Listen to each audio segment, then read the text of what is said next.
Assets. देखो theory है inventories are assets. अब देखो वहां, अब यहां से लिखोगे held, HELD, held for sale in the ordinary course, in the ordinary course, COURSE होगा है, in the ordinary course of business। देखो डेफिनेशन ही हमें समझ में नहीं आएगी। इन्वेंटरी का मतलब होता है स्टूडेंट जो आप सेल के लिए रखे हो। इसका मतलब क्या मालूम है? ये एएस की थ्योरी बोलता है हेल्ड मैंने रखना, जिसको मैं रखा हूं, क्यों रखा? उस इन्वेंटरी को आप क्यों रखते हो? सेल करने के लिए रखे हो। और मेरा वही ऑर्डिनरी कोर्स मतलब क्या? मेरा वही क्या है? रोज का काम है। तब वो इन्वेंटरी मानेंगे, अन्यथा नहीं मानते हैं। जैसे एक बच्चा बोला सर ये लाइन ही मैं नहीं समझ पा रहा हूं। देखो अब समझ जाओगे। सच एज, किसकी बात कर रहे हैं आप सुनिए। Finished goods, finished goods, such as finished goods including stock in trade. ये लिख लेना, including stock in, TRADE, including stock in trade, comma A देखिए यहां वर्ड आ गया सॉफ्टवेयर, सॉफ्टवेयर और अदर प्रॉपर्टी, और अदर प्रॉपर्टी,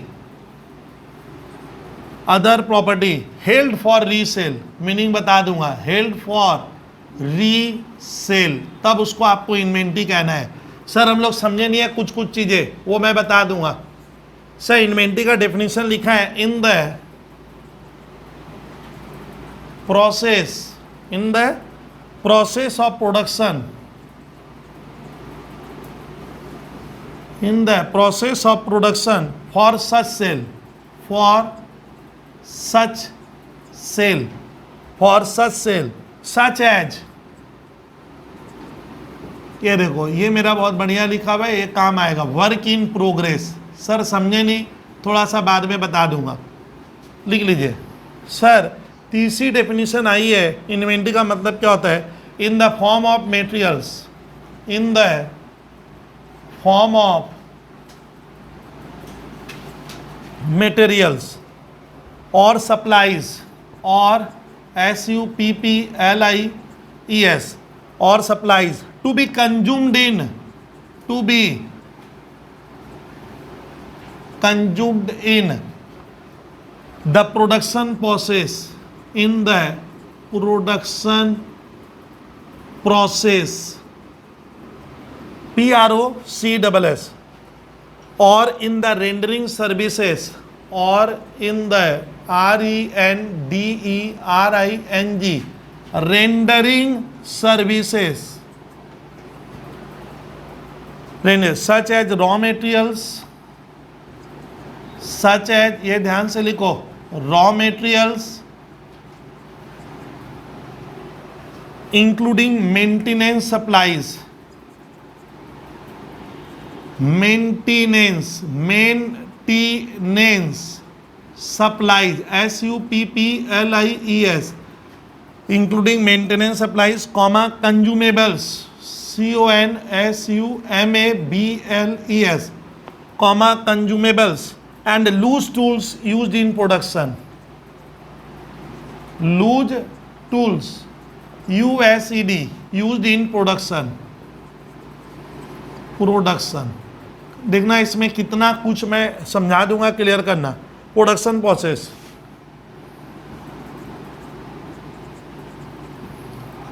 सर इसके बाद एक खास चीज जो लिखवा रहा हूं, इन्वेंटरीज डू नॉट इंक्लूड, ये ध्यान देना, ये बहुत इंपॉर्टेंट लाइन लिखवाऊंगा मैं।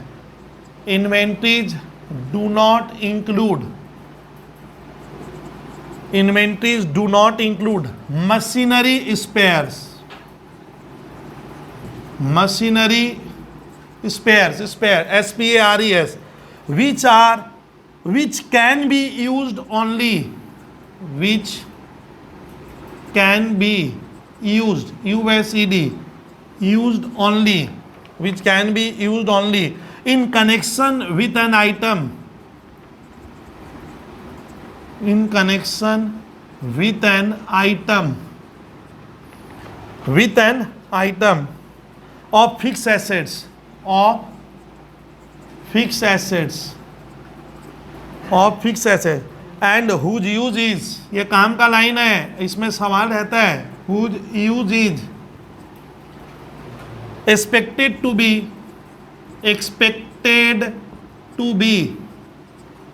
irregular,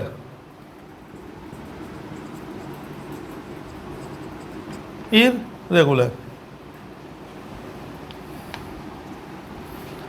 तो देखिए स्टूडेंट, तो इन्वेंटरीज के जो डेफिनेशन में आज जो लेक्चर दे रहा था वही लिखा हूँ, देखो अब समझ में नहीं आएगा। तुम लोग क्लियर करना कि ये डेफिनेशन आपको लाइफ टाइम मतलब याद रखना है, मुद्दा इसका याद रखना होगा कि इन्वेंटरीज हम लोग किसी भी ऑर्गेनाइजेशन में किसको माना जाता है। देखो अभी क्लियर कर दे रहा हूँ, अब मैं थोड़ा शॉर्ट में कहूँगा। देखो ये तो मालूम है इन्वेंटरीज हमारा एसेट्स है, ये स्टार्टिंग पॉइंट देखना तो कैसे करता है दुबे, ये लोग स्टार्टिंग कैसे करता है, देखिए इन्वेंटरीज आर, ये मैं डेफिनेशन हुबहू लिखवा रहा हूँ, एसेट्स होता है। मालूम है इन्वेंटरी कौन सा एसेट्स है, करेंट, तो यानी it is a vital element of current asset. देखना किसी भी फर्म का जो करेंट एसेट्स होता है उसमें इन्वेंटरी की मात्रा मोर और लेस क्या होती है, ज़्यादा होती है। इससे गवर्नमेंट तवज्जो भी हमारा अकाउंटिंग स्टैंडर्ड ज़्यादा देता है, बोलता है इन्वेंटरी एसेट्स है। लेकिन कौन सा, आप देख लिखा क्या है, इन्वेंटरी किसको मानते हैं पहले सुनिए, जो कुछ मैं हेल्ड करूंगा वो नहीं है। अब देखिए कीवर्ड क्या है, हेल्ड मतलब जिसको मैंने क्या किया है, रखा है। तो सर हम लोग तो रखते, सर आप मान लीजिए यहाँ पढ़ाते हुए ये मशीन भी तो रखे हो, इसको भी इन्वेंटरी बोल दे, तो ना ना यहाँ नहीं, यहाँ पे देखिए उपाध्याय ये क्या देख, हेल्ड तो क्या, हेल्ड बने बोलता है एसेट जो आप रखते हो वो इन्वेंटरी है। कौन सा, अब देखो यहाँ पे घुमा दिया, हेल्ड फॉर, क्यों रखे हो, सेल करने के लिए रखा हूं। अगर वो मैं सेल करने के लिए लिखा हूं और जो मेरा रोज का काम होना चाहिए, ओ सर ऐसा भी क्या, हाँ ऑर्डिनरी कोर्स ऑफ बिजनेस आपका वही वर्क है, तब वो इन्वेंटरी होगा। तो बता तो उपाध्याय मैं ये हेल्ड तो किया हूं, हाँ इसको मैं इन्वेंटरी क्यों नहीं कहूंगा, सेल के लिए नहीं रखा हूं, और मेरा ये रोज का धंधा पानी बिजनेस नहीं है, तो इसको आप इन्वेंटरी नहीं कह सकते। समझ में आ रहा है। लेकिन मान ले एक दुकानदार ये औझा वाला मशीन क्या किया है, चांदनी से मेरा वो दुकानदार रखा है, वो क्यों हेल्ड किया है, सेल करने के लिए। इन द ये लाइन जोड़, ऑर्डिनरी कोर्स ऑफ बिजनेस मतलब ये रोज का काम है उसका। अगर ऐसा कोई सामान आप हेल्ड करते हो तब उसको आप क्या कहना, इन्वेंटरी। तब तेरे मन में आए सर तब क्या बोलिए ना, तो देखो बाजू के दुकान में, बाजू का तो जो ग्रोसरी का दुकान है वो भाई सूरज मैगी का पैकेट रखा है, मैगी बेचने वाला, तो मैगी का पैकेट उसके लिए क्या है, एकदम बना बनाया। तो फिनिश गुड्स मालूम है उसको नहीं कहते, कंफ्यूज हुए। फिनिश गुड्स किसको कहते हैं, जो मैं खुद बनाया था और वो बच गया है तब वो फिनिश गुड्स है। तो मैं जो खुद बनाया हूँ अगर वो बच जाए, जैसे मारुति कार बनाती है लेकिन अभी तक बोली बबलू सर मेरा बिका नहीं है, तो वो उनका इन्वेंटरी है, लेकिन उसका वर्ड होता है फिनिश गुड्स होता है। लेकिन मान ले सूरज मैं मारुति कार ला कर बेचूंगा, मैं अगर ला कर बेचता हूँ तो मैंने तो बनाया नहीं था, तो उसके लिए वर्ड नॉर्मली फिनिश गुड्स लिखना गलत होता है। कहते हैं हम लोग फिनिश गुड्स, गलत है। तो क्या होगा, जो मैं खुद क्या हूँ गर्ल्स, अरे मैं खरीदा नहीं, मैं खरीद कर मैं मारुति कंपनी से ला कर बेचता हूँ, आई एम ए डीलर। तो डीलर के लिए वो फिनिश गुड्स कहाँ से है, मैं थोड़ी मैं बनाया हूँ तब क्या कहूँगा, तो मैंने तो बनाया नहीं था कोई दूसरा, तो मेरे दुकान में मैं ला कर बेच रहा था और बिका नहीं है, तब वर्ड होगा स्टॉक इन ट्रेड कहते हैं, कारोबार में बचा हुआ है। तो सूरज पहली लाइन क्लियर हो गया। इन्वेंटरी उसको कहना है जिसको हम रखे हैं, जो मेरा रोज का कार्यक्रम है, ऑर्डिनरी कोर्स में मैं वही रोज खरीदता और बेचता हूँ, तब वो इन्वेंटरी होगा। लेकिन एक दिन मेरे को मन कर गया इसको बेचना है ना, ये इन्वेंटरी की डेफिनेशन को नहीं जा रहा है, क्योंकि मैं समझ में आया मैं इसको क्यों नहीं रखा था, मेरा ये रोज का काम नहीं है, ऑर्डिनरी कोर्स नहीं है कि मैं रोज बेचूंगा। भले सूरज मेरे मन में क्या हुआ, कल आया मन में चलो बेच देंगे, खराब हो गया है या बेचने का है, ना ना वो इन्वेंटरी नहीं माना जाएगा। बोला है कि आप किसको सेल करोगे, जो आपका रोज का क्या है काम है, ऑर्डिनरी को, तब वो इन्वेंटरी माना जा सकता है। अब बोले कार हो, अच्छा सूरज मान ले अभी फ्रांस हमें राफेल बेचा था, तो राफेल फ्रांस कंपनी के लिए क्या है, इन्वेंट्री है। वो बनाया ही क्यों था, वो तो बना कर बेचेगा ना, तो बेचने के लिए बनाया है, उसके लिए क्या हो गया। और हमारे देश के लिए क्या है, एसेट्स है, लेकिन फिक्स एसेट्स में चला जाएगा वो, उसका डिप्रिसिएशन भी होता है। तो वो सर ऐसा कहानी है कि हाँ हमने खरीदा इसलिए थोड़ी है कि हम बेचेंगे, हम तो यूज़ करेंगे, हमारा आर्म फोर्स उसको यूज़ करेगा, तो हमारे लिए वो क्या नहीं है, इन्वेंट्री नहीं है, एसेट्स है बट इन्वेंट्री में नहीं जाएगा। बट फ्रांस की कंपनी के लिए शायद राफेल क्या रहा होगा, इन्वेंट्री हो, तो बनाया ही तो उसके लिए हो गया। चलिए सर दूसरा होता है सूरज अगर मैं खुद बना रहा हूं और अभी बना नहीं है। मैं देखा मैं बनाना तो स्टार्ट कर दिया बट अधूरा रह गया, तो अधूरा वाला लाइन ही है। बोलता है आप जिसको प्रोडक्शन कर रहे थे ये सोच कर कि उसको सेल करेंगे उसको, लेकिन अभी बनकर क्या नहीं है, रेडी नहीं हुआ है, तब भी वो इन्वेंट्री माना जाएगा। उसको क्या है, work in progress. Work in progress मैंने क्या, जिसमें मैंने काम स्टार्ट कर दिया था बेचूंगा बोलकर, बट विद्यार्थी बताओ कंप्लीट नहीं हुआ, उसका कुछ पैसा तो जेब से मेरा क्या है लग गया, तो वो उतने तक का, तो जैसे हम लोग घर में मकान, बाबूजी मेरे मकान बनवा रहे हैं, पापा का इच्छा है 2 तल्ला बनाएंगे, अभी 1 तल्ला बना है और 1 तल्ला बनना, तो वो हो गया वर्क इन प्रोग्रेस। तुम बना रहा था लेकिन उसमें तो आपका 10-20 लाख रुपया लगा होगा। तो बोलता है कोई कंपनी, सूरज तब ये लाइन किसके लिए आया मालूम है, मैन्युफैक्चरिंग कंपनी के लिए आया है, वही लोग तो बनाता है। तो बना के बोला बबलू सर अभी तो बना नहीं है, हम बना रहे थे बेचने के लिए बट अधूरा है, बट अधूरा के पीछे भी तो आपका पैसा लगा होगा, तो जितना लग गया उसको क्या कहेंगे, उसका दाम है। एक वर्क इन प्रोग्रेस मान ले मेरा आया 100 करोड़ का, वो भी मेरा क्या होगा बैलेंस शीट में, हाँ एसेट्स में आएगा, stock of work in progress. और तीसरा लिखा है सूरज जो बड़ी बड़ी कंपनियां खुद बनाती है तो वो लोग तो मटेरियल भी खरीदेगी। ओ सर ऐसा भी बात है, फिनिश गुड्स नहीं क्या, कच्चा सामान, फिर मैं बनाने वाला था लेकिन सूरज मैं मटेरियल खरीदा हूं बट अभी बनाना चालू नहीं किया, बनाऊंगा तो वो तो उसका क्या हो गया, रॉ मटेरियल का स्टॉक हो गया, तो वो उसके घर में क्या है पड़ा हुआ है, वो भी तो उसका इन्वेंट्री है। मैं बोला भैया काहे का, तेरा फिनिश गुड्स कहाँ है, बोला सर फिनिश गुड्स में बनाएंगे अभी बना नहीं है, और ना अभी बनना चालू है, चालू भी नहीं हुआ है। तब वो जो रॉ मटेरियल का स्टॉक है और उस सुनिए फिनिश गुड्स बनाते समय जो भी आपका और कोई सामान लगे जो कंज्यूम्ड होगा किसमें, इन द हाँ प्रोडक्शन प्रोसेस में जो लगने वाला है, जो प्रोडक्शन प्रोसेस में। और जैसे घर में भैया चाय बनाते हैं तो उसमें तो पानी भी लगेगा, चीनी भी लगेगा, समझ में आ रहा है ना, टी भी लगेगा और दूध भी लगेगा, हो सकता है तुम अदरक इलायची भी डाले, तो वो सारा मिलकर तो सारा ही तो आएगा। तो वही चीज़ सूरज लिखा है कि होता क्या है, खाली मटेरियल नहीं होगा, कोई भी ऐसा सामान जो प्रोडक्शन प्रोसेस में खुद को खत्म करने वाला कंज्यूम हो जाएगा तो वो भी इन्वेंट्री माना जाएगा। बोलता है supplies to be consumed in the production process में वो कंज्यूम होगा, तो बोलता है उसको भी ले लीजिएगा। और इन द रेंडरिंग सर्विसेज, ओ सर्विस रेंडरिंग करते समय वो लगेगा raw material including maintenance supply consumable stores and loose tools माने औजार। बोलता है देखिए ये ध्यान रखना, तेरे को बीकॉम में पूछेगा क्या लूज टूल्स को इन्वेंट्री मानते हैं, जवाब है हाँ। बोला है मैं क्या करूंगा सर, थ्योरी में बोला है लूज टूल्स माने औजार टाइप, हथौड़ा टाइप आइटम, वो भी इन्वेंट्री की श्रेणी में जाएगा। और यहां तक कि क्या कंज्यूमेबल स्टोर्स भी सूरज क्या होगा, आपको किस में लेना होगा, इन्वेंट्री में जाएगा। मैंने इन्वेंट्री की पूरी डेफिनेशन बताऊं, अगर चलती भाषा में कहूं तो बोलना रॉ मटेरियल, मैन्युफैक्चरिंग कंपनी के लिए जो रॉ मटेरियल है, work in progress, finish goods, stock in trade, consumable stores,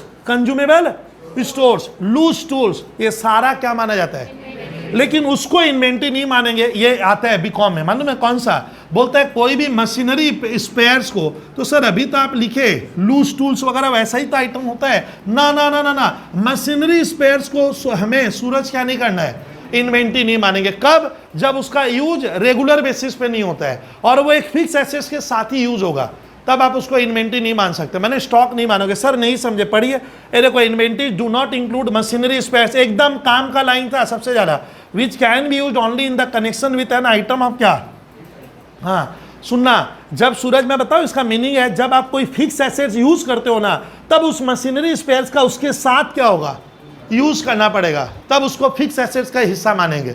समझे क्या बोले भाई, तुम एक तो फिक्स एसेट्स क्या करेगी, यूज करेगी, और वो मशीनरी स्पेस उसके साथ क्या होगा, यूज होगा उसके साथ, अन्यथा वो यूज उसका इरेगुलर पर है, तो उसको तब फिक्स एसेट्स मानना है, क्या नहीं मानेंगे हम, उसको इन्वेंट्री नहीं मानेंगे। क्लियर करना है। देखना सूरज जो बड़ी बड़ी कंपनियां होती है जो रंग करती है, रंग दीवार वाल में बड़ी बड़ी कंपनियों में रंग होता है, कार का रंग होता है, तो उनके पास क्या होता है, मैं इतना डिटेल में नहीं गया, लिखा हुआ है स्प्रे गन, समझ में आ रहा है, स्प्रे कर, तुम देखना वो स्प्रे, आजकल तो कलर कैसा होता है, स्प्रे से होता है, तो वो जो स्प्रे गन है उसके पास जिससे वो क्या करेगा, कलर करता है, वो स्प्रे गन, लेकिन क्या मानना होगा, किस पे जाएगा, वो मशीनरी स्प्रे, वो उस मतलब वो एक मशीन के साथ क्या होता होगा, यूज होता होगा। तो बोलता है अगर स्प्रे गन आपके पास बचा हुआ है, सुनना गर्ल्स, स्प्रे गन एक एग्जांपल दिया हूं इन पेंटिंग फैक्ट्री में, तो स्प्रे गन को वो लोग क्या नहीं बोलेगा, इन्वेंट्री नहीं बोलेगा। सर ऐसा एक देख क्वेश्चन आया था, क्वेश्चन है कि spray gun use in the plant shop for an automobile companies worker, जिसका यूज इरेगुलर है, जिसका यूज क्या है, इरेगुलर है, तो ऐसे मशीनरी स्पेयर्स को तुम लोग फिक्स एसेट्स मानोगे। क्या मानना होगा आपको? फिक्स एसेट्स मानना है। मोटी बात आपको हमेशा ध्यान रखना है कि इन्वेंट्री का मतलब होता है सूरज रॉ मटेरियल, फिर लेना होगा क्या, वर्क इन प्रोग्रेस, फिर बनाकर रेडी होकर जो पड़ा हुआ है फिनिश गुड्स, मैं खरीदा हूँ बेचने के लिए, स्टॉक इन ट्रेड, फिर क्या कहेंगे, गुड्स इन ट्रांजिट, और इसके अलावा लूज टूल्स एक वर्ड स्पेशली जोड़ा गया है, कंज्यूमेबल स्टोर जोड़ा गया है, जो प्रोडक्शन में यूज तो होगा बट बाहर नहीं निकलेगा, बाहर नहीं आने वाला, उनको क्या कहेंगे हम, हाँ consumable stores and loose tools नाम दिया है, और मेंटेनेंस सप्लाई को लेके। लेकिन मशीनरी पार्ट्स, ध्यान से सुनिए, स्पेयर्स जो डू नॉट, ये देखो इंक्लूड, मशीनरी स्पेयर्स को आपको नहीं लेना है। याद रखना वर्ड क्या, एक एग्जांपल दिए क्या, स्प्रे गन, स्प्रे गन जिससे रंग किया जाता है, उसको आप नहीं मानोगे। तो ये हमारा मुद्दा हुआ, इन्वेंट्री में इतना कुछ आएगा। देखना क्वेश्चन है मेरे मैथ में, मैं नहीं कराऊंगा, वो बच्चा वाला है, कौन करेगा, नाम लिखा है, बोलिए इन्वेंट्री है या नहीं है, ये पूछ रहा है। तो वर्क इन प्रोग्रेस ठाकुर तब इन्वेंट्री हो गया। अच्छा ठाकुर घर में गेहूं क्या होगा, गेहूं वीट जो मम्मी 10 किलो क्या बोलते हैं गेहूं लाई है खरीद कर, आटा में कन्वर्ट करके रोटी बनाएगी, तो गेहूं का जो स्टॉक पड़ा हुआ है, गेहूं मैंने वीट, वो एक तरह का क्या हुआ, वो रॉ मटेरियल का काम कर रहा है। ये देख मम्मी बोली कि भैया 10 किलो गेहूं है जिसका दाम है 500 रुपया सपोज, तो वो क्या हो गया, स्टॉक ऑफ रॉ मटेरियल। फिर मम्मी उससे मान लिया आटा बनवा कर लाकर घर में रख दी, थोड़ा बहुत आटा भी है, तो आटा क्या हो गया, फिनिश गुड्स नहीं है। कंफ्यूज हो रहे हो, हम लोग तो रोटी बनाकर खाएंगे ना, हमारा उद्देश्य हमें रोटी चाहिए, तो वो तो फिनिश नहीं हुआ, तब उसको मैं क्या कहूँगा, वर्क इन प्रोग्रेस। अब मम्मी रोटी बनाकर रेडी कर ली 25 पीस, अब वो खाने भर या बेचने लायक रेडी होकर बैठा है, तब क्या कहूँगा, फिनिश गुड्स कहूँगा। तो ध्यान रखिए कि ये आपको सोचना होगा कि वो मेरे लिए रॉ मटेरियल है या नहीं। मान ले कोई आटा का पैकेट बनाकर बेचेगा, तब उसके लिए वो आटा वाला ही क्या बन गया, वो तो पर्सन टू पर्सन वेरी करेगा। बस ये मैं समझा दिया, तो ये ध्यान रखना। सर उसके बाद हमारा सर हम लोग लिखेंगे दूसरा पॉइंट कि सर हमारे बीकॉम का या सीए का हाईलाइटेड विषय वस्तु है कि इन्वेंट्री वैल्यूएशन, हम इसको मैं शॉर्ट में खाली पॉइंट बोलूँगा, इसको मैं लिखवाऊंगा नहीं। ऑब्जेक्टिव्स क्या होता है, ऑब्जेक्टिव्स लिख लो, मैं इतना ज़्यादा नहीं बताऊंगा, है इसको शॉर्ट में बताऊंगा। टू असर्टेन, असर्टेन मैंने पता लगाना, true profit, true net profit oblique loss, the true net profit oblique loss by the entity, entity माने बिजनेस यहाँ पे, by the entity during the accounting year, हो गया ये पॉइंट खत्म। ड्यूरिंग द क्या, अकाउंटिंग ईयर, इसका मतलब हो गया कि भाई हम इन्वेंट्री का वैल्यूएशन क्यों करें। एक छात्र बोला बबलू सर ये सब बकवास चीजें हम नहीं करेंगे, करना पड़ेगा, तभी जाकर हमारा क्या निकलेगा, ट्रू नेट प्रॉफिट आएगा, मैंने सही वाला, नहीं तो गलत आएगा। सर ऐसा बात है, हाँ ऐसा बात है, ठीक है। तो अब लिखना to determine the true financial position, to क्या, determine the true financial position, समझते हो तुम लोग, देखो तो फाइनेंशियल पोजीशन, हाँ बैलेंस शीट। सूरज इसका मतलब है कि हमें बैलेंस शीट को, फाइनेंशियल पोजीशन मतलब मेरे पास एसेट्स कितनी है, गर्ल्स मेरी लायबिलिटी कितना है, मेरा अपना कितना है, तो उस समय आपके पास रियल एसेट्स का वैल्यू क्या है। तो अगर आपको ट्रू फाइनेंशियल पोजीशन का पता लगाना है, फाइनेंशियल पोजीशन है रिजल्ट नहीं है, तो सूरज क्या होगा, बैलेंस शीट के बारे में कह रहा है। मैंने बैलेंस शीट में आपके पास जो एसेट्स है उसका ट्रू वैल्यू अगर पता लगाना है, तो भैया इन्वेंट्री का वैल्यूएशन सूरज हमें क्या करना होगा, करेक्ट करना ही पड़ेगा। तो to ascertain the true financial position. फिर लिक्विडिटी, लिक्विडिटी बता दूंगा, इसका मीनिंग मैं बता दूंगा। एनालिसिस, इसके लिए भी इन्वेंट्री वैल्यूएशन करना होगा, लिक्विडिटी एनालिसिस, ठीक है। तो कहने का मतलब सुनिए, इसको शॉर्ट में बोल दे रहा हूँ।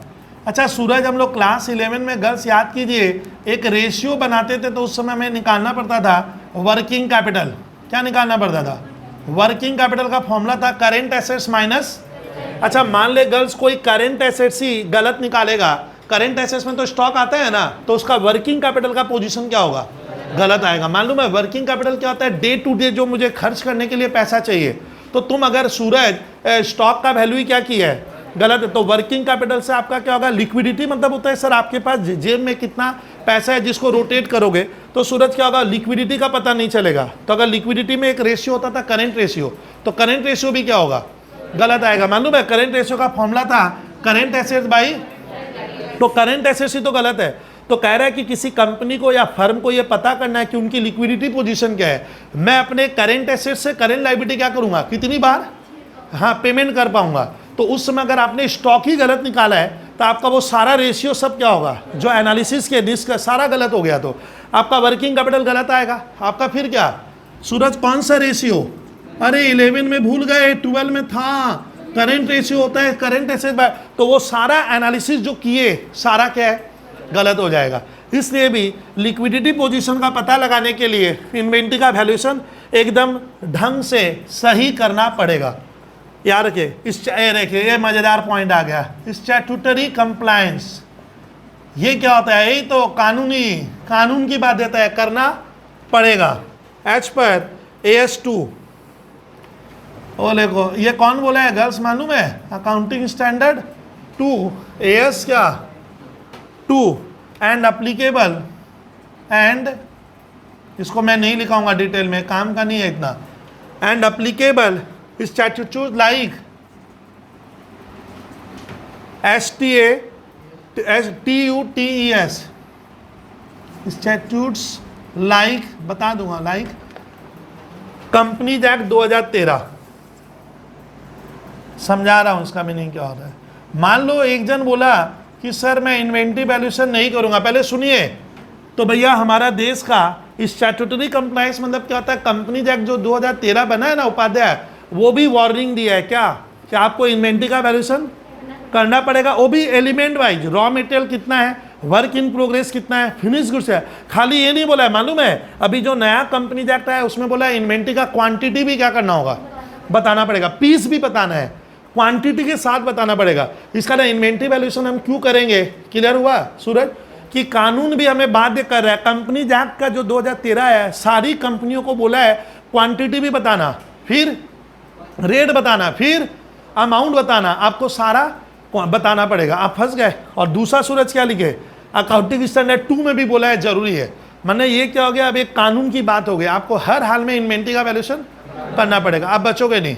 अब आता है कि सर ट्रू प्रॉफिट और लॉस कब नहीं निकलेगा, तो ध्यान रखना, अगर आप गलत सुनना, अगर मैं क्लोजिंग स्टॉक का वैल्यू क्या कर दूंगा, ज़्यादा दिखाऊंगा, तो लिखना कि मेरा प्रॉफिट ज़्यादा आएगा, कम दिखा दूंगा, तो ये यहाँ पे ना लिखना पड़ता है। तो हम लोग जाएंगे अब नेक्स्ट पेज की तरह, ठीक है। तो अब हमारा ये वाला पेज मैं मान रहा हूँ तुम लोग रेडी कर लिए होगे सर, यहाँ पे ध्यान दीजिएगा।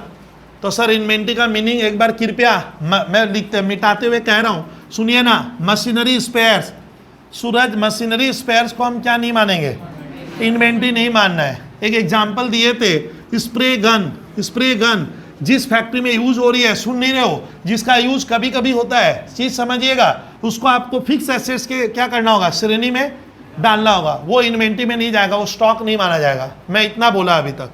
सर अब आगे क्या लिखा रहे हो, इम्पैक्ट ऑन इनकम। अब अगर आता है मैं गलत वैल्यूएशन करूंगा तो उसका मेरा प्रॉफिट में क्या फर्क पड़ जाएगा, impact on income of wrong valuation. अगर मान लीजिए मैंने इन्वेंट्री की वैल्यू गलत निकाली है, तो मुझे एक जन पूछा, ये क्वेश्चन देखना दिया हुआ है आपके, कि बोलेगा कि इन्वेंट्री अगर मैं गलत निकाल लूँगा तो उसका क्या नुकसान हमें झेलना पड़ रहा है। तो लिखते हैं सर इम्पैक्ट क्या क्या पड़ेगा।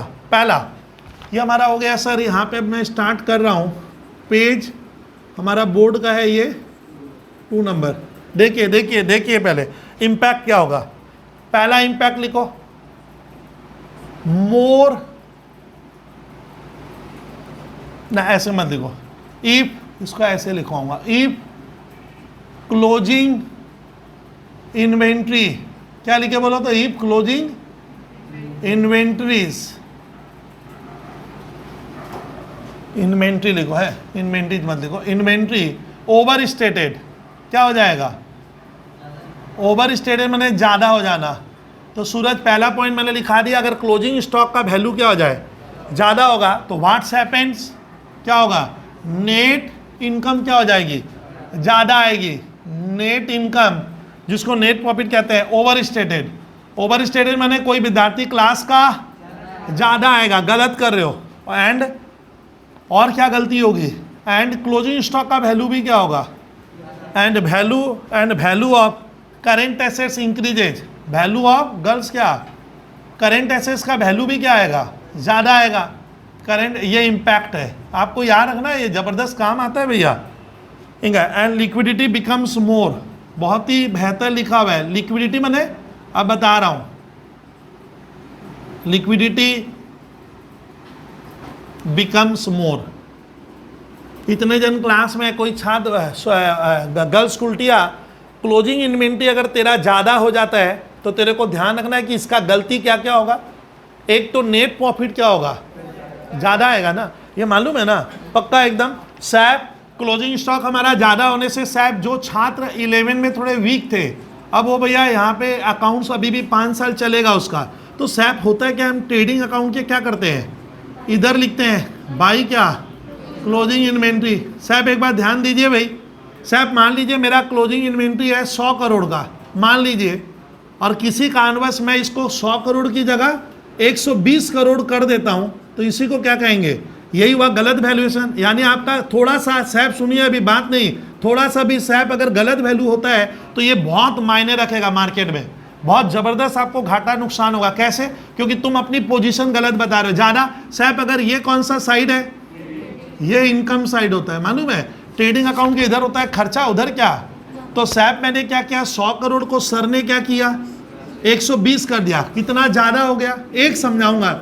20 करोड़ मैंने क्या कर दिया, तो ज़्यादा करने के फलस्वरूप इधर क्या होगा मेरा, इधर मेरा नेट प्रॉफिट या ग्रॉस प्रॉफिट क्या होगा, 20 करोड़ से सैप ज़्यादा आएगा। बस यही लिखा हूँ, तो सैप मैंने वही लिखा, बस एक से सीख लेना आइडिया क्या होता है। तो सैप लिखना, अगर क्लोजिंग स्टॉक में ज़्यादा करता हूँ, इसका तात्पर्य मैंने अपनी नेट इनकम बढ़ा दी है, ओवर स्टेट कर दी। दूसरा क्या गलती की है, करेंट एसेट्स तेरा बैलेंस शीट में क्या आएगा, बढ़ेगा। सर नहीं समझ में आ रहा है सब, सर यही तो सैप बैलेंस शीट में अब हमारा क्या होगा, इन्वेंट्री कितना आएगा, एसेट साइड में कितना लिखोगे, 120 करोड़ लिख रहा हूँ, तो इससे मेरे करेंट एसेट्स की मात्रा ज़्यादा आएगी और आप अपना पोजीशन अच्छा बताओगे। लिक्विडिटी बिकम्स मोर मतलब क्या हो गया, आपका वर्किंग कैपिटल ज़्यादा आएगा, क्योंकि सीए इधर current assets minus current liabilities होता है, तो इसका मतलब आपने लिक्विडिटी भी क्या कर दी, लिक्विडिटी मतलब पैसों का जुगाड़, ऐसे सोचना, वो भी क्या हो गया, ज़्यादा हो जाएगा। तो सर आगे इतना मैं नहीं समझाऊंगा। अब इसका ठीक अपोजिट होगा, इफ क्लोजिंग इन्वेंट्री में क्या करता हूँ, कम कर देता हूँ, जितना होना चाहिए उससे क्या कर दिए, कम कर देंगे। तो सूरज अब आप समझ गए हो कि सर क्या कहना चाह रहे हैं। ये आता है हमारे बीकॉम में भी, 4 नंबर में देता है। तो सर दूसरा आंसर क्या हो गया सूरज, इफ क्लोजिंग इन्वेंट्री, अब थोड़ा फास्ट लिखाऊंगा, क्या हो गया, अंडर, गर्ल्स क्या, अंडर स्टेटेड होता है। व्हाट्स हैपेंस, समझ में आ रहा होगा सर क्या होने वाला है, नेट इनकम क्या होगा, नेट इनकम अंडर स्टेटेड हो जाएगी, मैंने कम, कम होना, हिंदी में लिख लो। And value of current assets क्या होगा,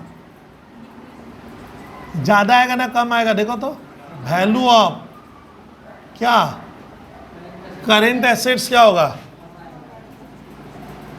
करेंट एसेट्स लिखिएगा, डिक्रीज हो जाएगी, DECREASE। एंड लिक्विडिटी क्या हो जाएगी, मैंने पैसों की क्या कमी हो जाएगी, मैंने आपका वर्किंग कैपिटल कम आएगा, लिक्विडिटी क्या हो जाएगा, लिक्विडिटी बिकम्स लेस हो जाएगा। लिक्विडिटी मतलब होता है स्टूडेंट आपका एसेट्स कम आ रहा है तो आपके हाथ में पैसा भी कम दिखाएगा, लिक्विडिटी बिकम्स क्या होगा, लेस होगा। अब देखो, इफ ओपनिंग इन्वेंट्री, गर्ल्स क्या लिखे सर, इफ ओपनिंग, अब आता है क्लोजिंग स्टॉक, नहीं सैप कहाँ चले गए सर, हाँ, is over stated, is over stated मैंने ज़्यादा हो गया, मुझसे गलती से क्या हो गया, ज़्यादा हो गया, लिख दो। नेट इनकम क्या आ जाएगा, याद रखिएगा, नेट इनकम मेरा डिक्रीज नहीं लिख के अंडर स्टेटेड लिखो। सूरज ये कैसे हुआ, समझ में आ रहा है। मैंने अब क्या कर दिया, ठाकुर मैंने ओपनिंग स्टॉक क्या कर दिया है, ज़्यादा कर दिया। ओपनिंग स्टॉक ट्रेडिंग के डेबिट में आता है, तो मैंने खर्चा ज़्यादा कर दिया है, खर्च ज़्यादा दिखाओगे तो इनकम क्या होगा, कम हो जाएगा। और लास्ट ये पॉइंट हो गया, if opening inventory is under stated, net income क्या होगा, बढ़ जाएगा, ओवर स्टेटेड। ये हमारा स्टूडेंट हो गया इम्पैक्ट ऑन इनकम। मैंने ये ज़बरदस्त ये ऑब्जेक्ट में लिख सकते हो, ये हमारा सैप बहुत पावरफुल थ्योरी लिखवाया हूँ। सैप इसको याद रखिएगा लाइफ टाइम में, कि हम लोग यही मान के पढ़ाते हैं बच्चा कुछ याद भी रखेगा। क्या याद रखना है, कोई भी पूछे ये सब टैली अकाउंटिंग करते हो जब तुम वहाँ पे भी काम आता है। मैं क्लोजिंग स्टॉक अगर ज़्यादा कर देता हूँ क्लोजिंग स्टॉक, तो मेरा जीपी एनपी सब क्या होगा, ज़्यादा आएगा। अच्छा, लेस क्लोजिंग स्टॉक हो गया तो जीपी एनपी घट जाएगा। और ओपनिंग स्टॉक उल्टा होता है, देख ओपनिंग स्टॉक ज़्यादा कर दूंगा तो मेरा नेट इनकम क्या होगा, कम होगा। ये ट्रेडिंग के डेबिट का आइटम है। तो सर ये इम्पैक्ट ऑन इसमें था, इन्वेंट्री में। अब लिखिएगा स्टूडेंट, अब आएगा स्टूडेंट, सुनो मुझे अभी। अब आता है इन्वेंट्री का सर वैल्यू कैसे करते हैं, मोस्ट इंपॉर्टेंट जो जिसके ऊपर सवाल ही सवाल है, 3 4 5। अब देखिए थ्योरी लिखोगे, बेसिस ऑफ इन्वेंट्री वैल्यूएशन। अब सुना, ये काम का है गर्ल्स कुल्टिया, ये हेडिंग से देख क्लियर कर। Basis of inventory, inventory valuation का बेसिस क्या है, नॉर्मल जो तरीका है वो क्या है, ये एकदम काम का पॉइंट लिखाऊंगा। लिखिए, ये आता है 2 मार्क्स में बहुत बार। प्रिंसिपल क्या होता है सर, इन्वेंट्री वैल्यूएशन का ये प्रिंसिपल पूछता है। ये देखना, आप 11 के छात्र को भी जब पढ़ाते थे हम लोग तो बताए थे लिखे inventory should be valued, inventories should be valued, inventories should be valued at number a cost, COST cost, और बी मैं लिखवाऊंगा कॉस्ट और net realisable value, net RELISABLE, net realisable value. इसको शॉर्ट में कहते हैं विच एवर इज लोअर। अब क्या लिखना, विच एवर इज लोअर, ब्रैकेट में लिखना CONSERVATISM, कंजर्वेटिव में ऑब्लिक प्रूडेंस, इन दोनों का अर्थ सेम है, कंसेप्ट। ये देखो, ये बीकॉम में आपको स्टूडेंट हर ईयर जो 2-2 नंबर के क्वेश्चन आते हैं, ये WB12 की तरह अकाउंट्स नहीं आएगा। तो कुल्टिया ये हो गया बेसिस ऑफ इन्वेंट्री वैल्यूएशन। बता दे रहा हूँ, मीनिंग हम लोग समझ जाएंगे, डर वाली बात है नहीं एकदम भी। ये इतना काम का पॉइंट है ना पूरा। हम लोग क्या करते हैं मालूम है साहब, जब 12 या बीकॉम पढ़ते हैं तो ये ठीक है, ये एकदम जग जाहिर मालूम है, पूरे इंडिया में, दिल्ली हो, बेंगलोर हो, हैदराबाद हो, सब जगह ये प्रिंसिपल है। सर नहीं समझे, देख बता रहा हूँ, इसके ऊपर सम से 3-4, 1-2 नहीं 3-4 क्वेश्चन सर, सब 4-4 नंबर का मिनिमम क्वेश्चन है, का वेटेज है। तो मालूम है हमारे इंडिया में इंड AS 2 कौन सा अकाउंटिंग स्टैंडर्ड, अरे इन्वेंट्री का अकाउंटिंग स्टैंडर्ड 2 है, उसमें साफ लिखा है कि जब आप इन्वेंट्री का मूल्यांकन करोगे, मैंने कितने रुपये का है, तो कितने रुपए का है को पहले कहानी को समझाऊं। आपको लेना पड़ेगा उसका कॉस्ट क्या है। कॉस्ट इतना आसान नहीं है जितना आज मैं सोचा। साहब बता तो क्यों, जब तुम हम लोग अपना घर बनाते हैं, मकान, बिल्डिंग, तो कॉस्ट का मतलब खाली जमीन होता है। तुम तो बाजू में क्या किया है, दीवार खड़ी किया था, पांचिल बनवाया जिसको कहा, उसमें भी पैसा लगा। फिर जमीन खोद कर पूरा बिल्डिंग क्या कर रहे हैं, तो उसमें रॉड, सीमेंट, बालू, गिट्टी, जिसको सिंपल, तो सब कुछ लगा है, तो सबको क्या करना होगा। तो सवाल बनता है कि सर हम कॉस्ट कैसे निकालेंगे प्रोडक्ट का, ये क्रिटिकल केस है। इसके बाद वाला स्टेप तो वही है, कॉस्ट का फॉर्मूला दिया है, इंड AS 2 बोलता है बबलू सर आप पढ़ा दीजिएगा, ये कॉस्ट का फॉर्मूला है, उसको समझ लेंगे, वो याद करना ही पड़ेगा, याद हो भी जाता है। लेकिन ये क्या होती है, NRV, ये फेमस वर्ड है।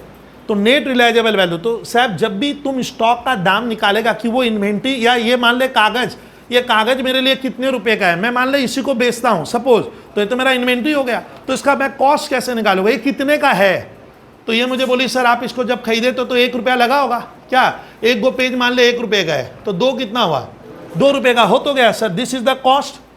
तब साहब कहानी बनेगी कि अगर ये कॉस्ट है तो ये तो मैं खरीद के लाया, खरीदा तो ये मुझे 1-1 रुपया में बेची होगी तो 2 रुपया, लेकिन मैं अगर खुद बनाया हूं तो तब ना, खुद बनाया हूं तो कॉस्ट निकालना पड़ेगा। आप इसको बोलते हो खुद ही मैन्युफैक्चरिंग कर रहे हो, तो तब मैन्युफैक्चरिंग का तो कॉस्ट क्या करना होगा।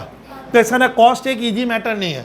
कॉस्ट हमें सीखना होगा कि कॉस्ट कैसे किसी आर्टिकल का जो मैं बना रहा हूं हम निकालेंगे, वो तो ठीक है, लेकिन एनआरवी क्या होता है। तो इसको सैप नेट रिलायजेबल वैल्यू का मतलब यहाँ पे ये लगाना है आपको, एक बार यहीं पे समझाऊंगा फिर पेज है सुनना।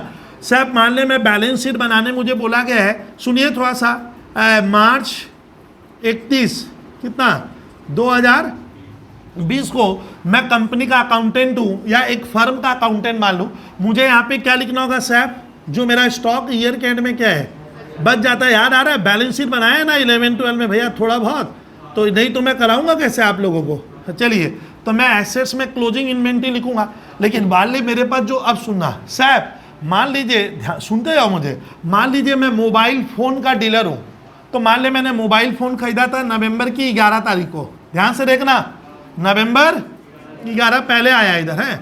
मान ले मैं 10 पीस मोबाइल, अच्छा एक लेता हूँ, एक तो सिखा रहा हूँ, कारण है इसका है, मैं 1 पीस मोबाइल खरीदा था, मेरा 10,000 रुपया कॉस्ट लगा था, सही बात है, तो मेरा 10,000 रुपया मोबाइल का दाम लगा, चीज़ समझा।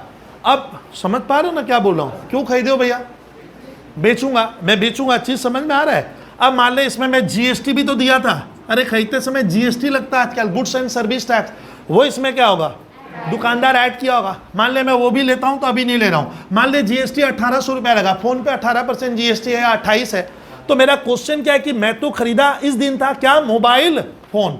अब बता इसका कॉस्ट क्या था मेरे लिए, बोल जरा, कॉस्ट यही हुआ सैप। अच्छा, इसमें अगर जीएसटी जुड़ा हुआ है तो जीएसटी कॉस्ट में नहीं आता है। मान ले मैं खरीदते समय मैं डीलर हूँ, I am a dealer of phone, तो 1800 रुपया जीएसटी लगा तो 11,800 हो गया ना मेरा दाम 11, लेकिन मैं लूँगा कितना, 10 लेंगे, जीएसटी नहीं ले, क्योंकि जीएसटी का ना वापस गवर्नमेंट मुझे क्रेडिट पैसा बैक करती है, छोड़िए, तो ये मेरा कॉस्ट माना जाएगा, कॉस्ट हुआ। लेकिन हुआ क्या, आप जानते हो मोबाइल फ़ोन इंडस्ट्री में रोज नए नए चेंज होंगे, मालूम ही है। देख नवंबर के बाद मार्च तक सैप क्या हुआ, ये फ़ोन मैंने बेच नहीं पाया, नॉट इक्वल टू सेल। अब मेरे को मान ले मेरा लड़का बोल रहा है पापा ये मोबाइल फ़ोन कितने में लाए थे, अब हम लोग बैलेंस शीट बना रहे हैं दुकान की या अपने शोरूम की, या मैं डीलर हूँ, तो बता सैप एक मोबाइल फ़ोन का दाम कितना था, 10, लेकिन लड़का कह रहा है पापा इस तरह का मॉडल अब मार्केट में क्या है, 8,000 रुपये में कंपनी दे रहा है, सेम चीज़ सेम प्रोडक्ट। तो मैं बैलेंस शीट तो आज का बना रहा हूँ 31 मार्च का, मुझे आज की सही सही पोजीशन बतानी है ना नवंबर की, तो आज तो इसका वास्तविक दाम कितना है, 8,000, तो कॉस्ट किसको माने, तो वास्तविकता में कॉस्ट यही है। मेरे जेब से तो 10 ही लगा है, मुझे गांव से क्या मतलब, तो मैं कहूँगा गवर्नमेंट को कि सर मैंने तो 10 में लाया, तो मेरा तो कॉस्ट 10 ही लगा है, लेकिन आज का बाजार भाव क्या है, 8,000। तो इसका ना क्यों गिर गया, क्योंकि मोबाइल फ़ोन इंडस्ट्री या इलेक्ट्रॉनिक आइटम रोज क्या होगा, बढ़ेगा और क्या, और नॉर्मली घटता ही है। तो सैप होता है क्या, अब इसको मैं बैलेंस शीट में इस इन्वेंट्री को 10,000 लिखूं ना 8,000 का मानूं, तो हमारा उद्देश्य है कि आपको अपनी वास्तविक पोजीशन बताना है, to ascertain the true financial position, आपकी रियल स्थिति अब क्या है, पहले क्या थी भूल जाओ।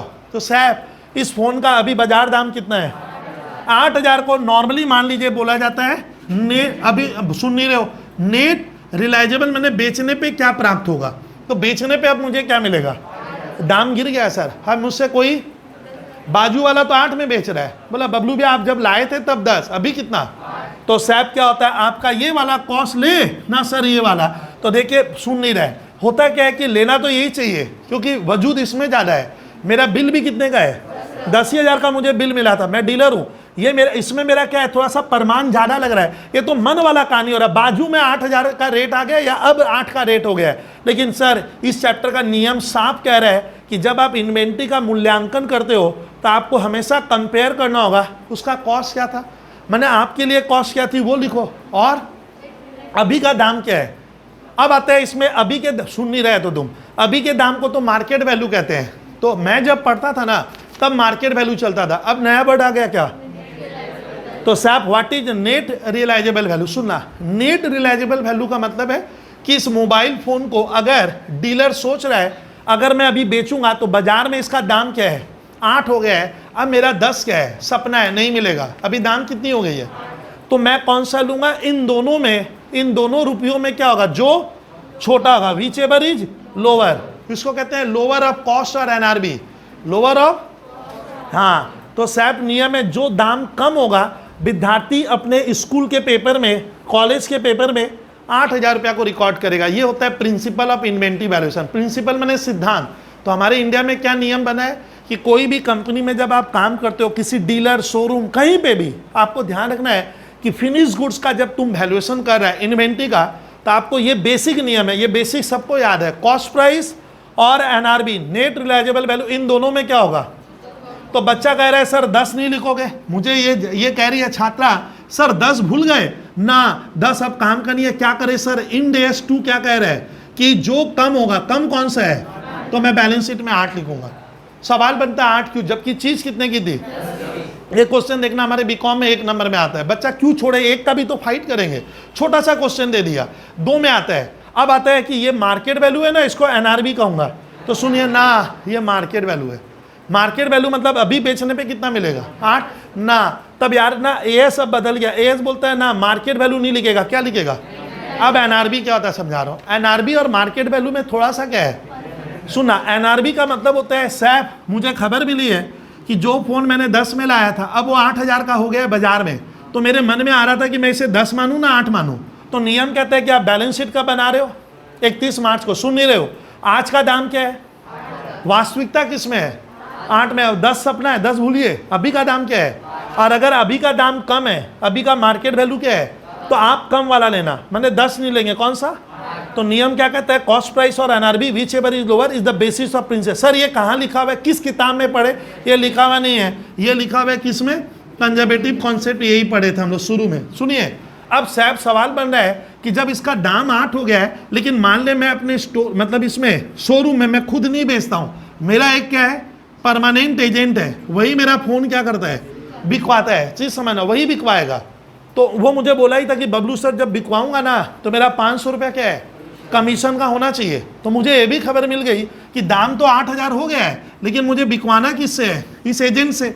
और एजेंट कहता है 500 मुझे क्या दीजिएगा, कमीशन। तो बता मेरे जेब में 8,000 भी आएगा ना, और ज्यादा आएगा ना, और कम आएगा, और कम आएगा। तो एनआरबी का मतलब होता है कि जब बेचोगे, बेचते समय अगर कोई खर्चा क्या हो रहा है, लग रहा है, तो आप अपना दाम और कम बताओ। अब मत बोलो 8,000 का है और गिर गया है, बढ़ा नहीं है क्या। सर कैसे, तो शायद बात नहीं होगी। अभी 8,000 लिखा और 500 रुपया क्या दूंगा मैं, परमानेंट एजेंट को कमीशन खा लेगा, तो मेरे हाथ में क्या रहेगा, तो माना जाएगा ये 5,500 का है, 7,500। तो इसको कहते हैं मार्केट वैल्यू, इसको कहते हैं क्या, नेट रिलायजेबल वैल्यू। नेट का मतलब होता है बेचने पे आपको कितना मिलेगा उस प्रोडक्ट को। तो बेचते समय साहब सुनिए ना, जो खर्चा लगेगा, अगर कोई संभावना है लगने की, तो वो उस दाम से तुम क्या कर, जोड़ेगा नहीं, ओ सर लेस करना पड़ेगा। हाँ, और मान ले बेचने के पहले कोई और खर्चा करना पड़ेगा, इसके लिए मान ले मुझे एक खर्चा, तो वो भी क्या होगा, आपको वो लिखना है जो आपके जेब में आने वाला है। तो सर लड़का कह रहा है मुझे को, पापा अपना तो 8 आएगा ही नहीं, अपना तो वो एजेंट है वही बेचता है सब, आप तो उससे कांटेक्ट करके रखो, सब तुम ही बिकवाना है। और वो पहले से ही बोला है क्या, कमीशन 500 मेरा होना चाहिए, तो मेरे घर में तो पैसा। इसलिए आजकल यहाँ पे मार्केट वैल्यू जो लिखवा रहे हैं ना, वो गलत है। ये वैल्यू आएगा कौन सा, तो मार्केट वैल्यू हुआ 8,000, समझ गए।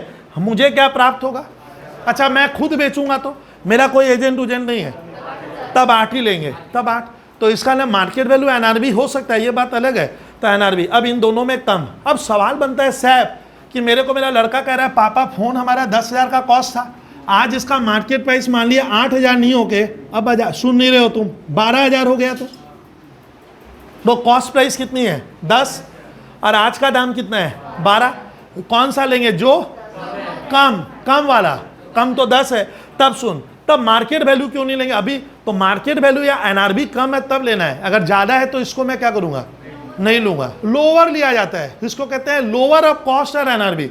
एक्चुअली इसका फेमस वर्ड क्या है मालूम है, इसका फेमस वर्ड है मार्केट में, देखना कुछ टीचर पढ़ाएंगे ना कॉलेज में भी, वो बोलेंगे ए बंधु तुम लोग सुनो, लोअर ऑफ कॉस्ट और एनआरबी, समझ में आ रहा है। तो साहब क्या, इसको LCN रूल भी कहते हैं। स्कूल में देखना आपको बेवकूफ कैसे बनाएगा, कॉलेज बोलेगा write down something about LCN rules, 2 number में। LCN का मतलब समझ में आ रहा है, लोअर ऑफ कॉस्ट, आप मुझे सुनो ना, लोअर ऑफ कॉस्ट और एनआरबी, विच एवर इज क्या, लोअर वाला लेंगे। तो एक बार बताता हूँ वहाँ से उल्टिया गर्ल्स, ये ज़्यादा वाला क्यों नहीं लेंगे? सर अभी मेरा दाम 10,000 था, अभी इसका दाम बढ़ गया है, तो मेरे सुन नहीं रही है उल्टिया, मेरा तो दाम 12 हो गया, तो मुझे लड़का कह रहा है पापा 12,000 लिखो ना, काहे का कम वाला लिख दो, 12 लिखो, तो 12 नहीं लिखूंगा, मैं कम वाला ही लूंगा। तो इसके पीछे लॉजिक क्या है, क्यों 12 मना कर दिया होगा? क्योंकि सुन, तुम 12 उस सामान का लिख रही है, सुन अब सुनेगी, थोड़ा बोलने नहीं दे रहे हो आप, 12,000 उस फोन उस स्टॉक का लिख रही है जो सुन नहीं रही है, जो अभी भी तुम क्या नहीं की है, बेची कहाँ है? तो जब तक बेचा नहीं है पॉकेट में पैसा, प्रॉफिट तो आया नहीं, तो आप बढ़े हुए दाम पे क्यों दिखा रहे हो? सामान बिका नहीं है, प्रॉफिट तेरे जेब में आया क्या हो? तो एक कल्पना है 12 हो गया कल, तो गवर्नमेंट कहता है ना कि आपको क्या करना है, फूक फूक कर कदम रखना है, 12 में जल्दीबाजी मत कीजिएगा, 12 तब लिखना है जब आपको पूरा प्रॉफिट क्या होगा, मिल जाए। तो ये प्रॉफिट अभी खाली दाम बढ़ा है। मैं सोच रहा हूं, तो मैं तो 31 तारीख को बैठा हूं, मुझे ये बोला डीलर कि सर देखिए अब ये 10 का नहीं तो 12 का हो गया है, तो मैं 12 क्यों नहीं लिखूंगा? पूछेगा why the 12,000 is not recorded, तो लिख देना कि ये प्रॉफिट अभी भी उसको कहना, हाँ घर में रियलाइज नहीं हुआ है, और जो रियलाइज नहीं हुआ है तो उसको लिखने की क्या नहीं है, इतनी जल्दीबाजी क्या आपको? 12 क्यों लिखोगे? और लिख लेंगे तो क्या होगा? अब देख, अगर मैं मान ले, मैं माना नहीं, मैं मेरा मर्जी चलाता हूँ, इसीलिए तो ऐसा है, आप मेरा मर्जी किए, क्या कर दिए? बोले ना ना ना सर मोबाइल 10 का नहीं अभी 12 का है, तो इधर तुम इसको खरीदा कितने में था? 10 में, सैप 10 में, तो बता जीपी कितना आएगा? अब सैप बता, मेरे घर वाले नाराज, मेरी वाइफ कहती है भैया प्रॉफिट कैसे हो गया, आप तो फोन अभी तक बेचे ही नहीं हो, घर में ही सामान है, और घर में ही सामान और आप कहते हो 2 का प्रॉफिट हुआ, तो ये सेल ऑफ गुड्स एक्ट के, सोगा एक्ट के खिलाफ भी तो हो रहा है, आप सामान बेचे नहीं, प्रॉफिट कैसे हो गया? इसीलिए गवर्नमेंट ने सावधानी बरती है। इंड AS 2 जिसने बनाया है वो साफ कह रहा है कि कम वाला ले सकता है, लेकिन ज़्यादा है तो इसलिए मत लेना कि तुम अपने बुक्स में वो प्रॉफिट दिखा रहे हैं जो अभी तक तेरे को मिला नहीं है, हासिल नहीं हुआ है, काहे का प्रॉफिट? और कर देगा तो तेरे को सरकार को टैक्स भी देना पड़ेगा। सामान बिका नहीं, अब 2,000 का टैक्स का रेट 30% है, तो तेरा 600 रुपया क्या होगा?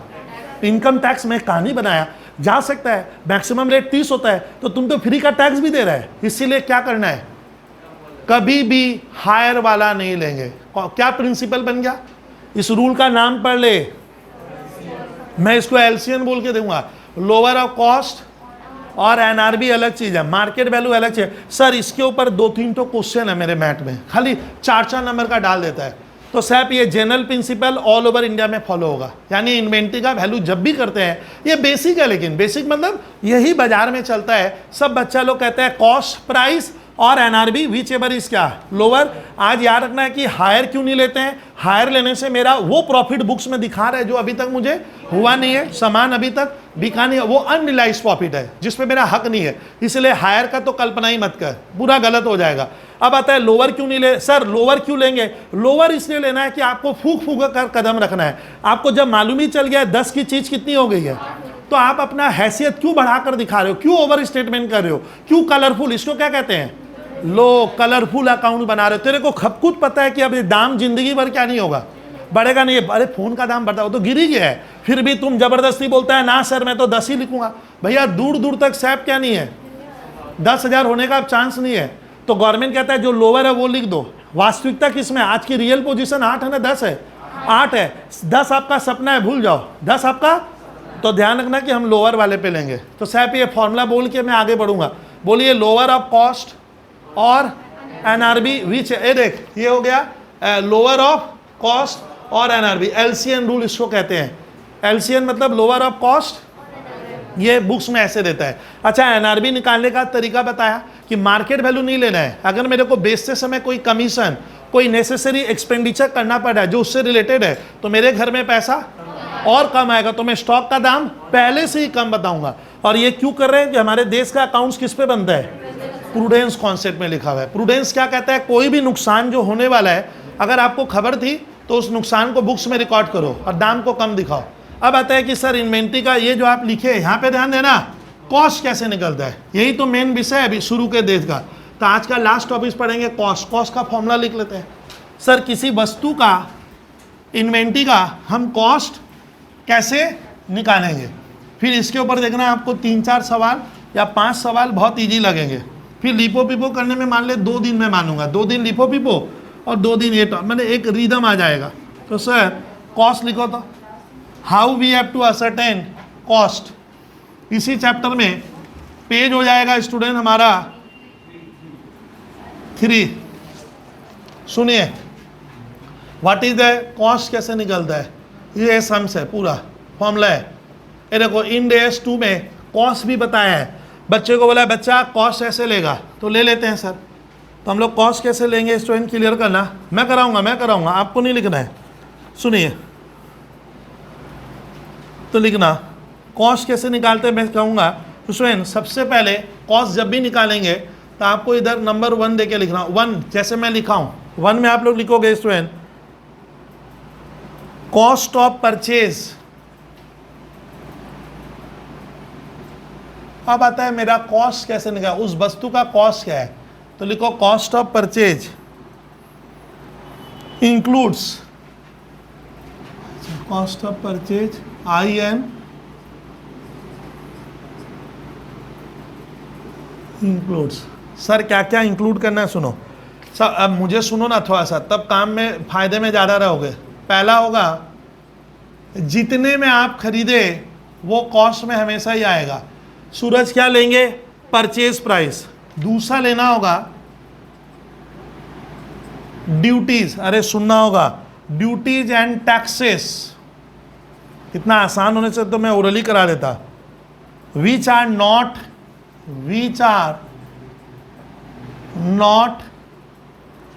सब्सिक्वेंटली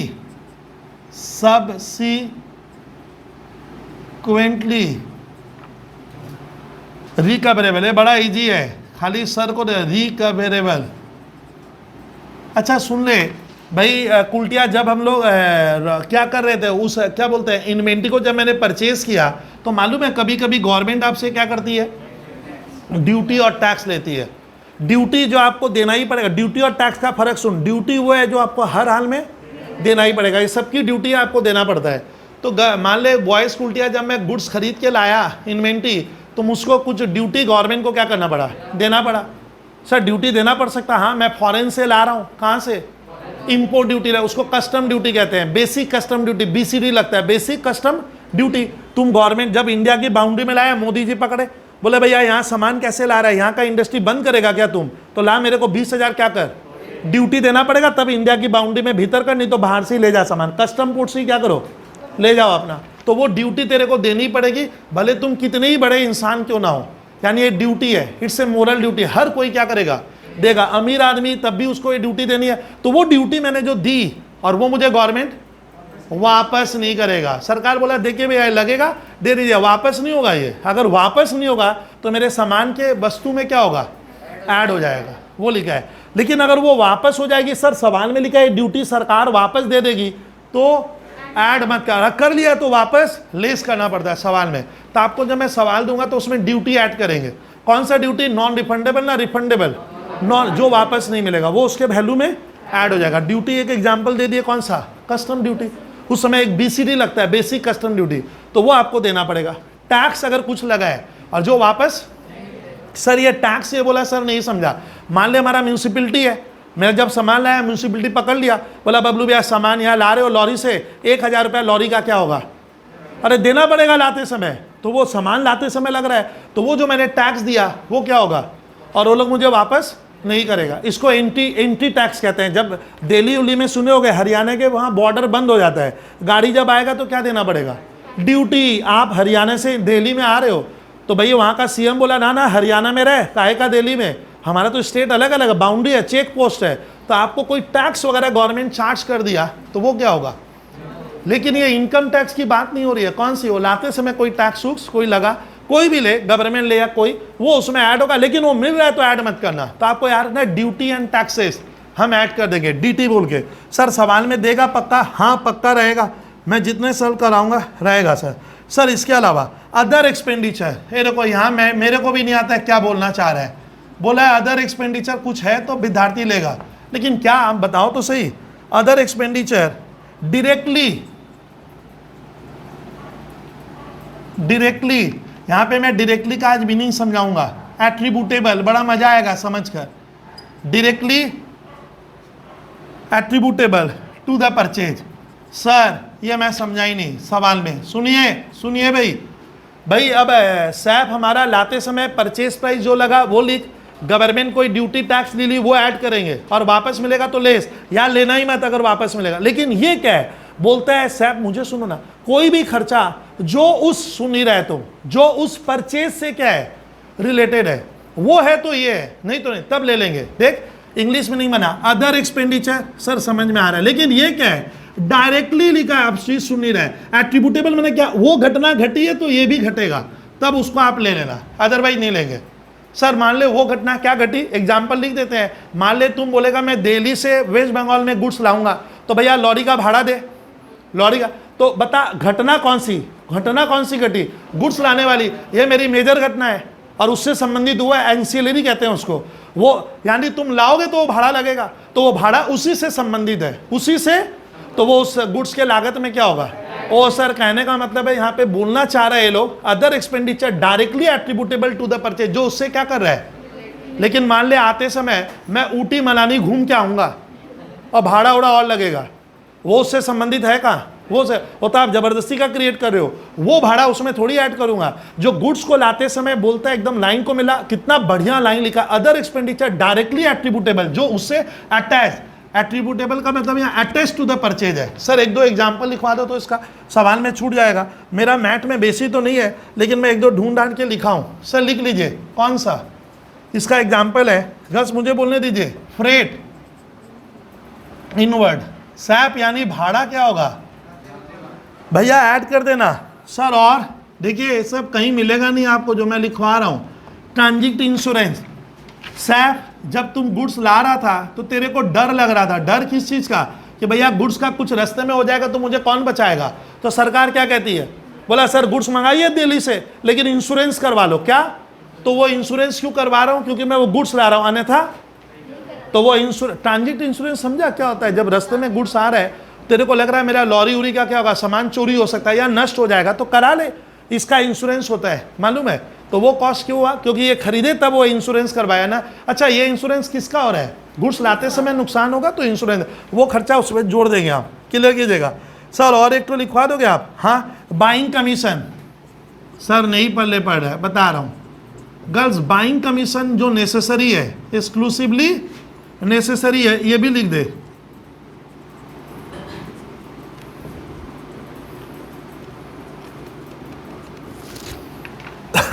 ये समझ गए, ये तब ऐड कर देंगे।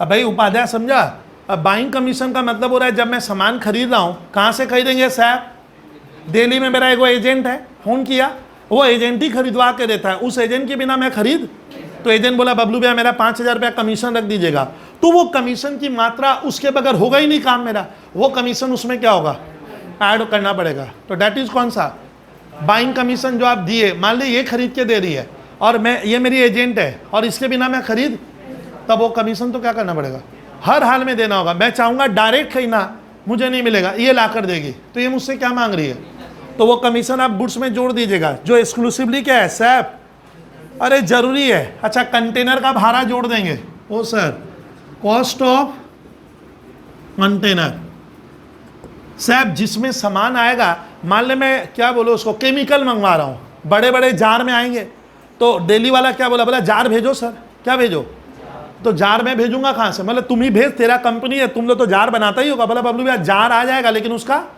भाड़ा लगेगा आपका, और जार मुझे क्या करना, और एक कंटेनर मैंने ड्रम, वो मुझे क्या करना वापस कर देना। मान ले एक कंटेनर में वो पूरा 100 kg सामान भेजा, कंटेनर का भी 100 रुपया जोड़ दिया, मतलब भैया पागल है क्या, मैं कंटेनर थोड़ी बेचूंगा, लेकिन ना सर लगेगा, तो वो कंटेनर का पूरा 100 रुपया नहीं, पूरा, फिर उसको बोला लौटा दीजिए सर मैं आपको 80 रुपया दे दूंगा, तो मेरा फिर भी कितना चार्ज किया 20 रुपया, वो कॉस्ट ऑफ कंटेनर उसमें क्या होगा, वो रेंटल है, वो ऐड होगा, वो ऐड होगा, क्योंकि वो मेरे को कस्टमर से क्या करना होगा, लेना होगा। 20 रुपया मेरा भाड़ा का भी लग रहा है। जैसे सैप जब हम लोग घर में जाते हैं घी वगैरह लेने और 100-200 ग्राम लाना है, पैकेट थोड़ी रहता है, मम्मी क्या करती है, देखो पैकेट दे जा, इसमें ले आना इस जार में, या तो जार दुकानदार से लोगे तो वो तो भाड़ा ले लेगा और या पैसा ले लेगा, सीधी बात। तो वो बोलता है इस तरह का खर्चा इसमें जोड़ेंगे। तो सैप कॉस्ट का ये वर्ड याद रखेगा, डीटी, ये वर्ड याद रखना डीटी करके, इसका शॉर्टकट क्या बना के रखना, ड्यूटी एंड टैक्स, ठीक है, ओई में ये सब याद रखिएगा आप लोग। सर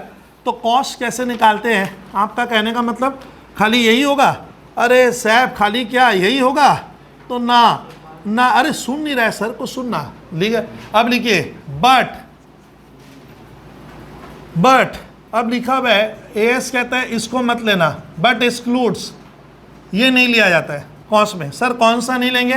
कृपया, ये सभी को मालूम है, ट्रेड डिस्काउंट आपको नहीं लेना है। रिबेट कॉमा रिबेट, ये सब आता है आपको।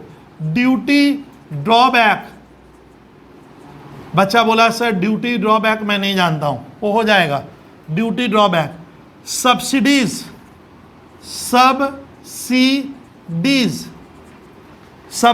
एंड टैक्सेस सुनिएगा।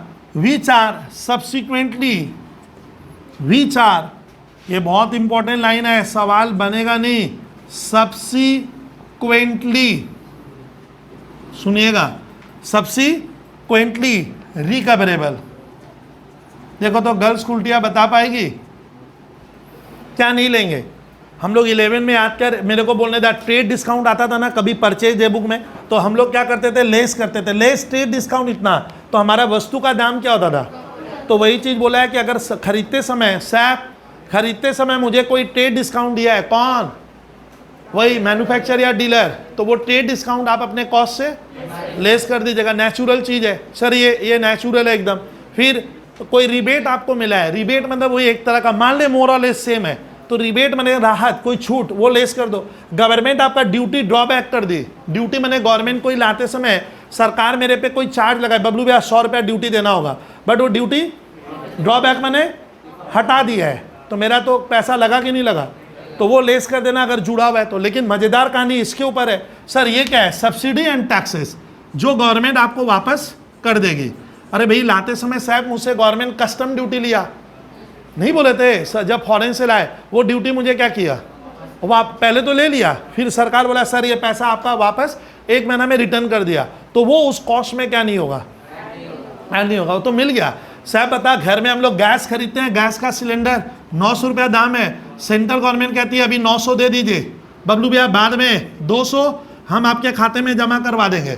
तो बता मेरा गैस सिलेंडर का कॉस्ट 900 बोलूँ ना 700 हो गया, क्योंकि गवर्नमेंट ने वो पैसा, देखना अभी ये नियम चला हुआ है इस सरकार में, गवर्नमेंट बोलता है आप पहले पूरा दो, फिर आपको लगेगा उचित है तो मैं आपका सिलेंडर का 200 रुपया वापस करूंगा। तो इसको मैं क्या कहूँगा? यही तो हुआ सब्सिडीज। क्या हो गया? मुझे सब्सिडी मिलती है, वो यही तो सब्सिक्वेंटली रिकवरेबल चीज़ समझना। सब्सिक्वेंटली क्या हो गया? रिकवरेबल हुआ है। तो एक बार साहब मुझे कहानी बताना कि ये सब्सिडी वाला चक्कर समझ लिया, पहले तुम पूरा दे दे पैसा, फिर बाद में मैं तेरे को तो वापस मिलेगा, तो तेरा कॉस्ट क्या होगा सामान का? 900 से जैसे सिलेंडर नहीं खरीदते हैं 900 200 देती है, वो क्या कर दो अगर मिल गया तब, और वापस नहीं करेगी तो हम लोग को क्यों वापस करती है साहब? क्योंकि मैं डोमेस्टिक घर में यूज़ कर रहा हूँ, लेकिन इंडस्ट्री के लिए खरीदते हो तो शायद वापस, तो उनका कॉस्ट 900 होगा, बट हमारा अरे गैस सिलेंडर का कहानी, तो वो लेस करने बोला है। तो कौन कौन सी चीज़ें लेस करेंगे? ट्रेड डिस्काउंट, जब वस्तु का दाम निकालोगे लेस कर देना। ड्यूटी या गवर्नमेंट कोई पैसा आपको लौटा देती है, सीधी बात है, सब गवर्नमेंट का ही होता है। ड्यूटी ड्रॉबैक गवर्नमेंट वापस कर देगी। कोई पैसा आपको सब्सिडी देती है, मैंने पैसा वापस, या टैक्स आपको लौटा, पहले तुम जोड़े थे तब क्या करना, और पहले मैं जोड़ा ही नहीं हूँ तो तब लेस करने का क्या जरूरत है? वो आपको सोचना होगा सवाल में। फिर सर 1 नंबर पॉइंट सैफ हमारा क्या हो गया? क्या क्या वस्तु की लागत में आना है ये ऐड कर देना।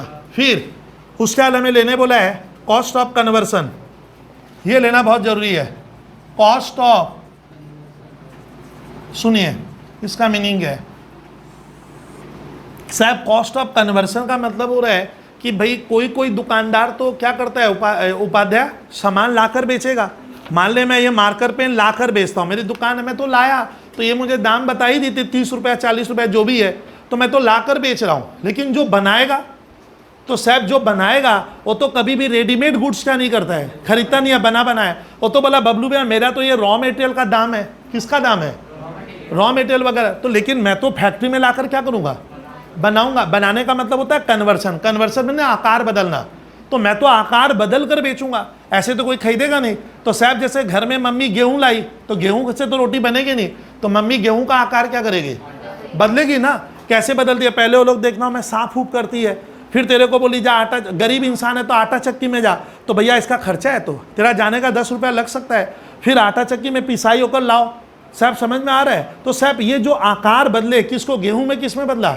आटा, फिर आटा से रोटी, तो उस दरमियान जो खर्चा लगा क्या वो ऐड करे? उसी की बात कह रहा है कन्वर्सन। तो ये किसके लिए काम आएगा? मैन्युफैक्चरर के लिए।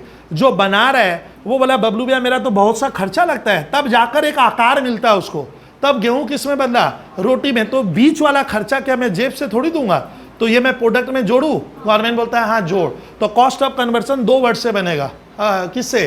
लेबर, रॉ मटेरियल तो आई गया, लेबर जो बनाएगा, तो लेबर वाला खर्चा जोड़ दो आप। और फैक्ट्री बंदा का है फैक्ट्री के भीतर, तो फैक्ट्री में माना जाता है सर जो भी फैक्ट्री के 2 खर्चे लगते हैं, सुनिए, एक लगेगा, सुन नहीं रहा है, एक लगेगा फैक्ट्री का फिक्स्ड ओवरहेड और एक होता है variable overhead. Sir fix variable आप इकोनॉमिक्स के टीचर से पढ़े होंगे। तो साहब मेरा फैक्ट्री का जो प्रोडक्शन का खर्चा आ रहा है, फैक्ट्री में क्या होगा? इलेक्ट्रिसिटी बिल आ रही है, कहानी समझ, मशीन चलेगा तो पावर का बिल आएगा, फैक्ट्री के मशीन में हम ग्रीस और लुब्रिकेटिंग ऑयल क्या करेंगे? डालेंगे। तो मेरे मन में ये सब खर्चा तो उस वस्तु को आकार देने के लिए मैं कर रहा हूं, तो वो सारा खर्चा जो आकार देने के लिए कर रहे हो, कहाँ? फैक्ट्री के भीतर। उसके भीतर भी 2 होगा, वेरिएबल और कौन सा? फिक्स। साहब वेरिएबल खर्चा वो खर्चा है मोर और लेस जिसमें लेबर आएगा। लेबर क्यों आता है वेरिएबल में? सुन, ये बोली बबलू सर 1 पीस बनाऊंगी रोटी तो 2 रुपया दीजिएगा आप, मतलब 4 बना तो 8 रुपया लेगी, तो ये वेरिएबल खर्चा है। प्रोडक्शन बढ़ेगा तो वो खर्चा लेबर का इसमें जोड़ देना। सुनिए, और फैक्ट्री चलाने का जो खर्चा और लग रहा है वेरिएबल, वेरिएबल वेरिएबल मतलब जो इस प्रोडक्शन की मात्रा पे निर्भर है, वो सब इसमें क्या होगा? सवाल बनता है फिक्स्ड, फिक्स खर्चा जो भाई इसके बनाने पे डिपेंड नहीं है। जैसे फैक्ट्री का भाड़ा है 5,000 रुपया, तो भाड़ा जितना भी तुम प्रोडक्शन कर क्या होगा? 5,000 है, तो भाड़ा भी ले कि नहीं ले, उसकी कहानी अभी कर रहे हैं। तो कन्वर्सन में 2 खर्चे आते हैं, एक लेबर आकार बदल रहा है, लेबर लेबर लेबर ही तो आकार बदलता है, हुलिया हुलिया, चेहरा कौन बदलेगा? ये बदल रही है सामान का, तो इसको मैं जो दिया वो लिख लूंगा। और फैक्ट्री के भीतर आकार बदलते समय फैक्ट्री जहां पे आकार बदल रहा है उसके भीतर जो भी क्या लग रहा है खर्चा, उसको 2 भागों में बांटेंगे, फिक्स्ड और वेरिएबल। उन सबको क्या करना है? अब फिक्स ओवरहेड को हम लोग नॉर्मल कैपेसिटी पे जोड़ेंगे और वेरिएबल एक्चुअल कैपेसिटी पे। सर समझे नहीं? तो लिखवा दे रहा हूं क्या क्या ऐड कर लेना है, तब जाकर एक हमारा 5, 6, 10 नंबर का सवाल बनेगा। ये छोटा सा ये लिख लो। सर कौन कौन सा लिखवाओगे? देखो लिखवा रहा हूं गर्ल्स, सुनिए सुनिए सुनिए सुनिए। कॉस्ट डायरेक्टली ये ऐड करना है विद्यार्थी, कॉस्ट डायरेक्टली, ठीक है, रिलेटेड टू यूनिट्स। ये देखो किससे संबंधित है, जो मैं इसको अंडरलाइन करो तो cost directly related two units of production. Girls समझी? जो यूनिट्स पे निर्भर है वो इसमें ऐड होगा। गर्ल्स तुम समझ पा रही है? 24 यूनिट पे क्या निर्भर है? जैसे तुम बोली कि बबलू सर आप मुझे रोटी बनवा रहा हूं, मैं इससे मेरा काम ही रोटी पैकेट करने का भी है। ये बोली 1 यूनिट का कितना? 2 रुपया दीजिएगा। 100 यूनिट बनाए तो 200 रुपया। तो बोलता है कोई भी खर्चा जो यूनिट पे लगेगा, लेबर बोला मैं यूनिट, वो उसमें क्या होगा? ऐड हो जाएगा। सर इसका एग्जाम्पल कुछ लिखा हुआ है? हाँ मेरे मैथ में एक एग्जाम्पल में लिखा हूँ, इसके ऊपर लिखो जो लेबर को पेमेंट करोगे, जो बनाएगा डायरेक्ट लेबर, बनाने वाला वर्कर, सर वो ऐड कर देना। फिर डायरेक्ट एक्सपेंस ऐड करेंगे जो यूनिट पे डिपेंड है, किस पे? वो सवाल में देगा। और सब कॉन्ट्रैक्टर कॉस्ट भी ऐड करेंगे। सब कॉन्ट्रैक्टर माने मैं काम किसी दूसरे से क्या कर रहा हूँ? करवा रहा हूँ, तो उसका खर्चा भी ऐड हो जाएगा। और अभी सुनो, अभी बात नहीं करूँगा मैं, थोड़ा सा लिखवा दूँ ना, खत्म हो जाएगा अभी। देखिए वेरिएबल प्रोडक्शन ओवरहेड, बच्चे फंस गए। प्रोडक्शन किसको कहते हैं गर्ल्स? फैक्ट्री भी लिख सकते हो उसकी जगह। ये देखो साहब वेरिएबल क्या होता है, बच्चा नहीं सुनना चाह रहा है। वेरिएबल वो है जो यूनिट पे निर्भर करेगा, किस पे? कितनी यूनिट बना रहे हो आप फैक्ट्री में, जितनी यूनिट का लगेगा उस हिसाब से क्या होगा? वो ऐड हो जाएगा। तो एक ले लीजिएगा वेरिएबल प्रोडक्शन ओवरहेड, ठीक है, वेरिएबल प्रोडक्शन ओवरहेड। हाँ लिखना, related to volume of output. समझे नहीं आप? वॉल्यूम ऑफ आउटपुट माने तुम कितना क्या कर रहा है, बना रहा है, उससे संबंध कर रहा है ये। और मैं बता रहा हूँ कोई इनडायरेक्ट मटेरियल लगा, साहब क्या इनडायरेक्ट मटेरियल भी अगर तेरा क्या होता है लगता है, वो भी उसमें क्या करेंगे? ले लेंगे, ऐड करेंगे। और इनडायरेक्ट लेबर भी लेना होगा। साहब ये किसके भीतर आ रहे हैं? हाँ, ये मैं लिखवाया इस हेडिंग में जाएगा, वेरिएबल में। और क्या लेना है? वेरिएबल प्रोडक्शन ओवर के बाद स्टूडेंट अभी सुनिए, प्लस एक क्या जोड़ देना? फिक्स में गर्ल्स क्या होता है? जो यूनिट पे डिपेंड नहीं करेगा, फिक्स प्रोडक्शन ओवरहेड। प्रोडक्शन मैंने फैक्ट्री होता है, लिख लीजिए ना सर, फिक्स प्रोडक्शन ओवरहेड भी लेना होगा। लेकिन इसके भीतर ये इंपॉर्टेंट लाइन लिख लेना, एब्जॉर्ब्ड। ये जब मैं सवाल कराऊंगा तो क्लियर हो जाएगा।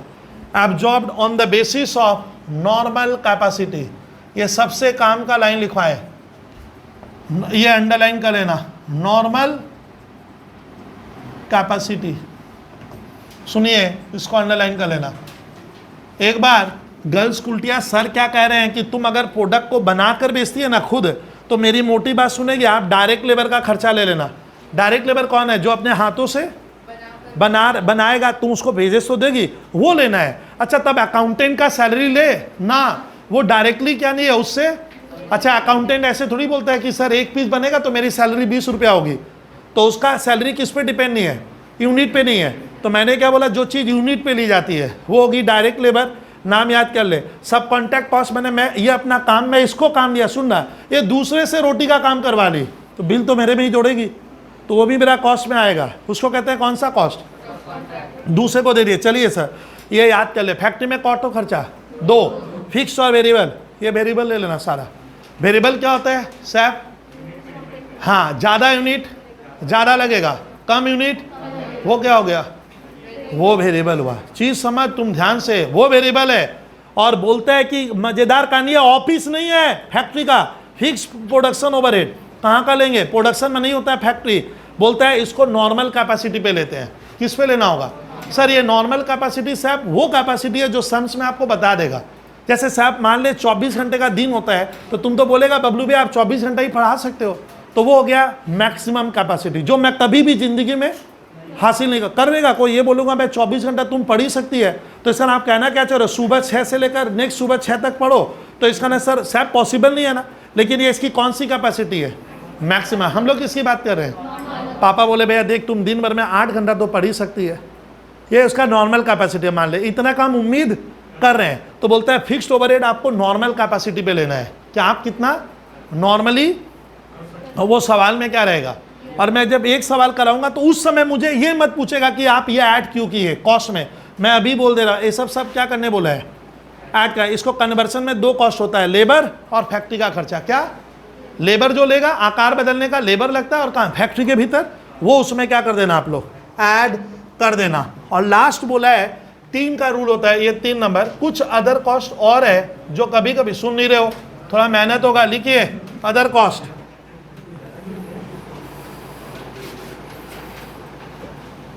सुनिए बता दे रहा हूं, ये तो आज है, लिखो, ये भी ले लेंगे। इंकर्ड, आवाज नहीं स्टूडेंट, लिखो incurred in bringing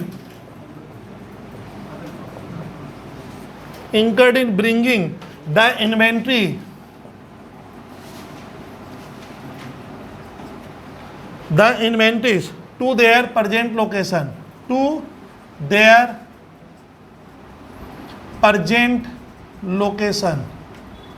to their present location, and condition। Sir समझे नहीं? एग्जाम्पल है इसका। अदर कॉस्ट में मैंने लिखा है स्टूडेंट, आपको जल्दी से मिलेगा नहीं इसका एग्जाम्पल, ये लिख लेना, कॉस्ट ऑफ डिजाइनिंग। सुनिए ना, cost of designing products for specific customer, अब ये क्लियर हो गया। ठाकुर क्लियर कर पाए? अदर कॉस्ट में बोलता है वो खर्चा आ सकता है। सुनना, जैसे साहब मेरे यहाँ कोई कस्टमर आया कि सर आप ये प्रोडक्ट मुझे बना कर दो, लेकिन उसकी ख्वाहिश कुछ मुझसे क्या है अलग है, मैं जो बनाता हूँ वो उसको नहीं पसंद है। मान ले मैं टी शर्ट बनाता हूँ, हम लोग एक टी शर्ट बनाते हैं ऐसा, तो टी शर्ट मैं बनाऊंगा तो ये आकर बोली कि बबलू भैया ये टी शर्ट सब ठीक है, बट इसका सामने वाला लोगो क्या करो आप? लोगो थोड़ा लिखावट बदल दीजिए। लिखावट के लिए पैटर्न आता है, PATTERN, वो पैटर्न, मेरे पास लिखावट वाला क्या नहीं है, और वो उसमें चिपकता है, हम लोग तो बनाते हैं बाकायदा मेरे भाई साहब, तो पैटर्न तो मेरे पास है नहीं, तो भैया इसके लिए मुझे पैटर्न क्या करना, या तो वो लोगो या डिजाइन बनवाना पड़ेगा।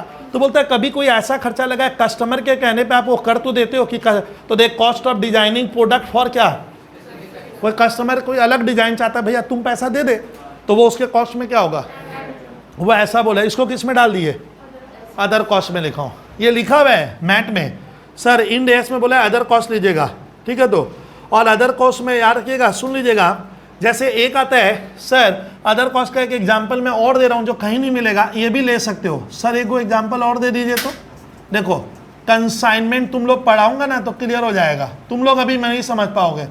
कंसाइनमेंट बिजनेस में सुनिए पहले, ये समझ में ही नहीं आएगा तुम लोग को। कंसाइनर एक्सपेंसेस प्लस कंसाइनी का खर्चा लिया जाता है,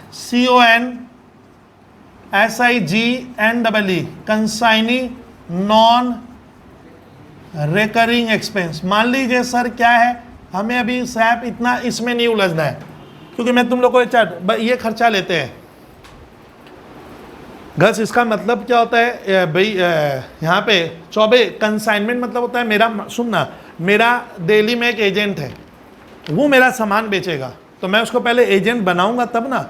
तो साहब मैंने एक दिल्ली में एजेंट बनाया, सुनिए पहले, मैं बोला मेरा सामान तुम भी क्या किया कर, बेच दिया कर, वो एजेंट बनेगा। एजेंट तरह तरह के होते हैं, तो वो एजेंट बनाया, सुनना, लेकिन एजेंट को मुझे गुड्स तो भेजना पड़ेगा ना भाई, यहाँ से वहाँ गुड्स, तो भिजवाते समय मेरा जो खर्चा लगता है वो उस सामान की लागत में जोड़ दिया जाएगा। सर नहीं समझे, मान ले मैं उसको 1 लाख का गुड्स भेजा और मेरा हावड़ा से दिल्ली पहुँचाने का 20,000 का खर्चा और आ गया, वो उसमें वही बोला है यहाँ पे कि कंसाइनमेंट मतलब होता है जब आप किसी को एजेंट बनाकर काम करते हो तो आपका जो गुड्स वहां पहुंचाने का क्या हुआ, वो उस सामान की लागत में आप जोड़ो, और एजेंट आपके लिए भी खर्चा करेगा ना। एजेंट दिल्ली में आकर अपने गोडाउन में लेकर जाएगा, तो एजेंट ने जो खर्चा किया गोडाउन में ले जाते समय वो भी उस सामान की लागत में ऐड करके उसका कॉस्ट निकाला जाता है। ये किस में लिखा दिया मैं, अदर कॉस्ट में लिखा हूँ, पहले क्लियर कीजिएगा, अदर कॉस्ट में लिखा है। फिर उसके बाद लास्ट क्या क्या नहीं लेना है, हेडिंग दो एक्सक्लूजन। एक्सक्लूजन मैंने ये आपको कॉस्ट में लेने की क्या नहीं है, जरूरत नहीं है, लिखो एक्सक्लूजन। एक्सक्लूजन मैंने जो लेना नहीं है सवाल में, तो आज का लास्ट वर्क है, जो कॉस्ट मैं निकालूंगा तो उसे हमें लेना नहीं है, तो उसे हेडिंग दो एक्सक्लूजन, जो लूंगा नहीं मैं, लिख लो पेज नंबर 4, क्वेश्चन 4 नंबर में लिखोगे एक्सक्लूजन क्या क्या नहीं लेने का, लिखिए, ये लेना ही नहीं है कभी भी, सवाल में हम लोग जोड़ेंगे नहीं कॉस्ट में। लिखिए पहला एबनॉर्मल कॉस्ट ऑफ, ये नहीं लेना है, मैं पहले ही बताया था आज स्टार्टिंग जब किया था, तो abnormal cost of wasted material आपको लेने की जरूरत नहीं है, wasted materials comma labour, labour भी कौन सा, वेस्टेड वाला, एबनॉर्मल लेबर, और other production overhead. Production overhead माने होता है फैक्ट्री का खर्चा, तो कोई भी, मैं मोटी बात करूं इस पे अंडरलाइन कर लो, कोई भी सैप अगर कोई भी मेरा एबनॉर्मल कोई मटेरियल मान लो एबनॉर्मल नुकसान हो गया मेरी गलती से, तो वो सामान की लागत में मैं ग्राहक के लागत में ऐड नहीं करूंगा, वो नाराज हो गया, बोला बबलू भैया मैं क्यों दूंगा। तो कोई भी अगर एबनॉर्मल लॉस होगा, सैप किसका, मटेरियल का, या लेबर आपका बिना वजह का लगा एबनॉर्मल नेचर का है, या कोई प्रोडक्शन ओवरहेड एबनॉर्मल नेचर का लगा, वो उसमें ऐड आप ऐड नहीं कर सकते। चीज़ क्लियर कर लेना बहुत ध्यान से। सर इसका एग्जाम्पल नहीं समझा, मैं बता रहा हूँ सैप, मान ले मेरे कोचिंग में कोई इलेक्ट्रिक मशीन से काम होगा, ये लेबर करेगी, तो मैं बोला भैया तेरा काम कैसे होगा, बबलू भैया मैं तो इलेक्ट्रिक मशीन में ही करती हूँ, हाथ तो मेरा चलता ही नहीं, खाली मशीन से ही काम होगा। बोला भैया कितना लेगी, बोला दिन का 500 रुपया लूँगी, और जिस दिन से आ रही है मान ले, या जिस दिन से मान ले ये अपने फैक्ट्री में काम करेगी, उसी दिन से इसके यहाँ इलेक्ट्रिसिटी ऑफ हो गई है, तो ये 10 दिन बाद आई, बोला काम कितना, बोला काम तो हुआ नहीं, मेरे यहाँ तो इलेक्ट्रिसिटी है ही नहीं सर, पावर तो ऑफ है, लेकिन 10 दिन का आप मुझे क्या कीजिए, पैसा दीजिए। बोला भैया 10 दिन तुम काम कहाँ की, तुम तो बोली इलेक्ट्रिक मशीन पे काम होगा। ये क्या कह रही है, मेरे वहाँ लोड शेडिंग था सर 10 दिनों से, तो मैंने तो काम किया नहीं। बोला तब पैसा किस चीज़ का ले रही है? तो ये कौन सा लेबर है बोल, तो जो मेरे प्रोडक्शन में लगा ही नहीं है, ये अब नॉर्मल नेचर का। मतलब भैया तुम काम नहीं हो रहा तो तुम अरेंज कर, एक दिन का पैसा दे सकता हूँ तेरे को, तुम तब जनरेटर ला के कर, ये तो तेरा काम है। अब तेरे फैक्ट्री में काम नहीं हुआ और वो लेबर तुम क्या कर रहे हैं? अरे उसका पैसा कॉस्ट में जोड़ के मांग रही है, तो वो पैसा तो मैं दूंगा। लेबर लगा भी होगा तो मैं क्या नहीं करूँगा, क्योंकि वो लेबर कौन सा है? अब नॉर्मल, मतलब जो मेरे प्रोडक्ट में लगना ही नहीं चाहिए था, बिना वजह का क्या किया है, ऐड हो गया है। वो अब लेबर की दोष से या तो लेबर की गलती से लगा होगा। और मेटेरियल कोई एबनॉर्मल हो जाए तो एबनॉर्मल मैंने मेटेरियल खराब हो गया। मान ले हम लोग जेरोक्स में जाते हैं, दुकान में देखा ही होगा, तो जेरोक्स की दुकान में मान लो कारीगर खराब है, तुम 10 पेज जेरोक्स कराया, उसमें 8 खराब कर दिया, तो 8 का पैसा जोड़ेगा तो देगा तुम बोलेगा भाई आपका मशीन खराब है या लेबर क्या है ढंग से, तो बोला ना सर 8 खराब हुआ, उसका भी दीजिए, 10 जो किए उसका भी दीजिए, तो 8 तो उसका वेस्ट हो गया ना, उसका पैसा क्या मेरे में जोड़ पाएगा? तो याद रखिएगा ना, नहीं जोड़ पाएगा। तो साहब मेटेरियल अगर कोई वेस्टेज होता है एबनॉर्मल, नॉर्मल नहीं, कौन सा? तब। और लेबर एबनॉर्मल हो जाता है जो लगना ही नहीं चाहिए, फ्री का क्या हो गया है? उस कारीगर की गलती की वजह से वो लगा, नहीं तो नहीं लगता। तुम चीज समझ, वो मेरे कॉस्ट में ऐड नहीं कर सकता। और एबनॉर्मल ओवरहेड कुछ भी लगा है, ओवरहेड में इनडायरेक्ट खर्चा, अगर एबनॉर्मल नेचर सवाल में लिखा है ऐड मत कीजिएगा। स्टोरेज कॉस्ट लेने का नियम नहीं है, ये बहुत बढ़िया आइटम दिया है। स्टोरेज कॉस्ट ये नहीं लेंगे, स्टोरेज कॉस्ट नहीं लेते हैं, कभी कभी लेते हैं, वो एग्जाम्पल मैं अभी दूंगा नहीं, तुम खाली लिख के रख। स्टोरेज लिया ही नहीं जाता इंडिया में। Sometimes it can be, may be taken depending on situation, it may be लगा दे। ये कब लेंगे? ये डिपेंडिंग ऑन, हाँ, ऑन सिचुएशन, ये एकदम अलग आइटम है। स्टोरेज कॉस्ट कभी भी नहीं लिया जाता है प्रोडक्ट में, इन्वेंट्री के प्रोडक्ट में। ओवरहेड ऑफिस का नहीं लेंगे। गर्ल्स क्या बोले सर? ऑफिस का कोई भी खर्चा हमें लेने की जरूरत नहीं है। देखो एडमिनिस्ट्रेटिव मैंने ऑफिस होता है और ओवरहेड मैंने इनडायरेक्ट कॉस्ट, तो ऑफिस का कॉस्ट मत लीजिएगा, ठीक है? तो समटाइम बहुत रेयर चांस है, क्या होगा? यही लाइन लिख दो, क्या होगा? ये कभी कभी, एकदम रेयर, मैंने ना के बराबर नहीं आएगा, कह तो रहा हूं।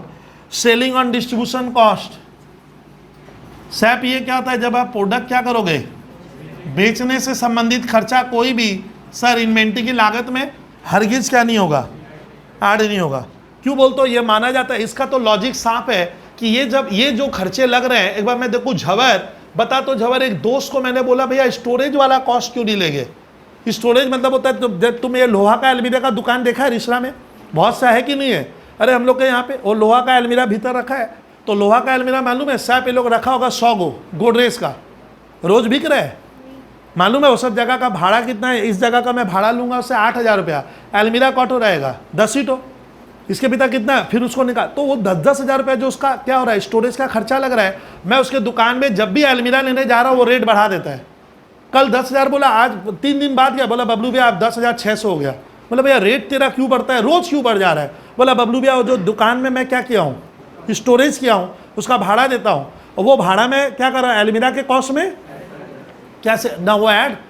तो बोलता है कोई भी स्टोरेज का खर्चा लगता है प्रोडक्ट बनने के बाद, नॉर्मली बेचने के लिए रखे थे, तो वो आप कस्टमर के कॉस्ट में या इन्वेंट्री के वैल्यू में ऐड नहीं होगा। ये वाला स्टोरेज समझ में आ रहा है ना? गर्ल्स क्या बोले? अरे तो दुकानों में नहीं जाती है, अलमीरा पड़ा है, तो वो तो भाड़ा क्या करेगा तेरे ना लेने का, मतलब वो प्रोडक्ट में जोड़ेगा ना, नहीं जोड़ना है। क्या बोले? स्टोरेज कॉस्ट इसलिए नहीं जोड़ेगा, प्रोडक्ट बन कर क्या है, बेचने लायक था। अब रखने का जो कॉस्ट आ रहा है वो दुकानदार उसमें कॉस्ट में इन्वेंट्री के वैल्यू में ऐड नहीं करेगा, ये रूल कह रहा है। लेकिन कभी कभी ऐड होगा अगर वो प्रोडक्ट ही ऐसा है कि उसको स्टोरेज करना ही पड़ेगा, तो वो स्टोरेज कॉस्ट इन्वेंट्री के कॉस्ट में क्या करना है, आपको ऐड करना, अदरवाइज नहीं करेंगे। सैप क्या बोले? स्टोरेज कॉस्ट देखना जब भी बीकॉम में आएगा तो इसमें एक डाउट है, कभी नहीं लेंगे हम। स्टोरेज क्या होता है? रखने का खर्चा, सामान बनकर रखा रहे हो आप, सामान तो बन गया है, तो वो मेरे नहीं कहूँगा, उस सामान की जब अलमीरा का कॉस्ट लोग निकालेगा, लोहा की अलमीरा का, तो उसमें रखने वाला जो भाड़ा लग रहा है बनने के बाद, वो उसमें क्या नहीं होगा, ऐड नहीं कर सकते आप, तो वो इन्वेंट्री में ऐड नहीं करना। लेकिन कभी कभी ऐड होगा, मतलब वो रखना क्या हो गया था, उसके बिना मेरा प्रोडक्शन फर्दर, मान ले सूरज मैं प्रोडक्शन किया, लेकिन करने के 10 दिन रखना पड़ेगा, 10 दिन के बाद फिर प्रोडक्शन स्टार्ट होगा, तब क्या होगा, तब वो ऐड हो सकता है। समझा नहीं पाया? साहब सुने नहीं, साहब मैं जो प्रोडक्ट बना रहा हूँ उसको बीच में एक बार रोकना पड़ेगा, 15 दिन तक रख कर फिर काम स्टार्ट होगा, फिर रखूंगा, फिर स्टार्ट करूंगा।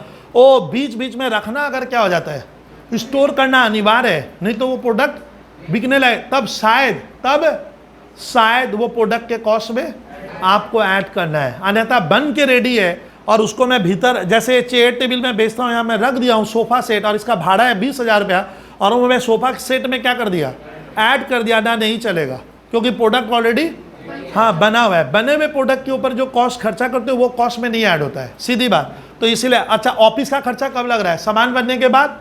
तो सामान तो अपने ओरिजिनल शेप में क्या है, आ ही गया बाजार में, तो ये भी ऐड नहीं होगा। लेकिन कुछ केसेस में अगर बहुत ही इसेंशियल है तब ऐड होता है, और ये तो बन के रेडी हो गया है, अब इसको सेलिंग तो बेचने वाली पड़ता है, तो ये प्रोडक्ट के कॉस्ट में क्या नहीं होगा, ऐड नहीं होगा। तो आपको एक्सक्लूजन में ध्यान रखना है कि कोई लॉस होता है, एबनॉर्मल लॉस, समझ गया साहब?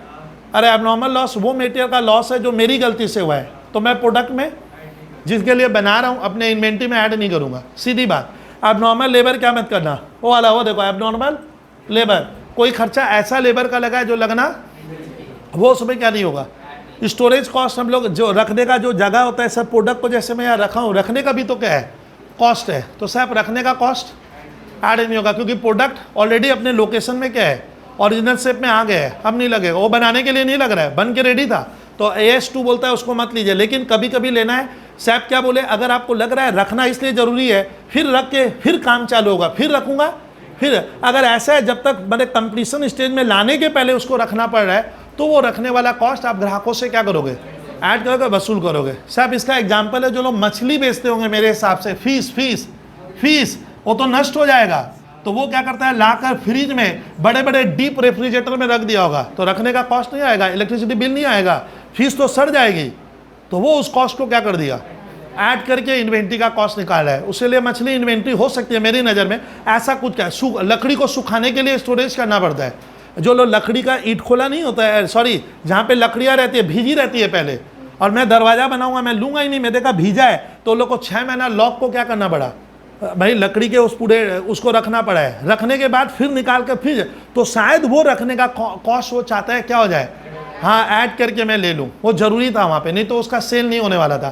तो ऐसा कुछ स्टोरेज कॉस्ट अगर सवाल में बहुत क्रिटिकल सम से तो ले सकता हूँ, अदरवाइज लेने का नियम नहीं है। अच्छा बोलने ही भूल गए, बोरोइंग कॉस्ट नहीं लेते हैं, तो लिख दो लास्ट नोट में, इसको लिख दे, ये लिखवाए नहीं, लिखो interest on borrowing cost should not be included, interest on borrowing cost should not be included. ये समझ पाई गर्ल्स क्या बोलते हो?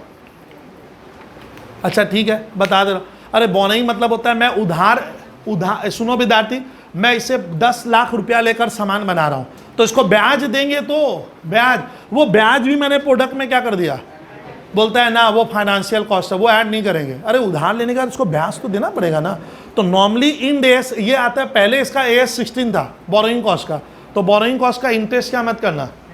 अरे मैं सवाल कराऊंगा इस पे, ये हम लोग इसको 11-12 की तरह कृपया मत सोचिए, इन्वेंट्री वैल्यूएशन है, 4 क्लास 5 क्लास के बाद तो पूरा चैप्टर ग्रिप में आ गया, फटाफट बना लेंगे, थोड़ा तकलीफदायक चैप्टर, लेकिन आज तक जहाँ तक कि ना इसमें 5-6 क्वेश्चन थे हमारे, तो आज हम लोग क्लास यहाँ स्टॉप करेंगे। कॉस्ट फॉर्मूला पढ़ लेना, इन्वेंट्री पढ़ लेना, इंपॉर्टेंस मैं पढ़ा दिया हूँ, ये क्या, और इसका इंड AS2 भी बोला हूँ, प्रूडेंस कॉन्सेप्ट भी बोला हूँ।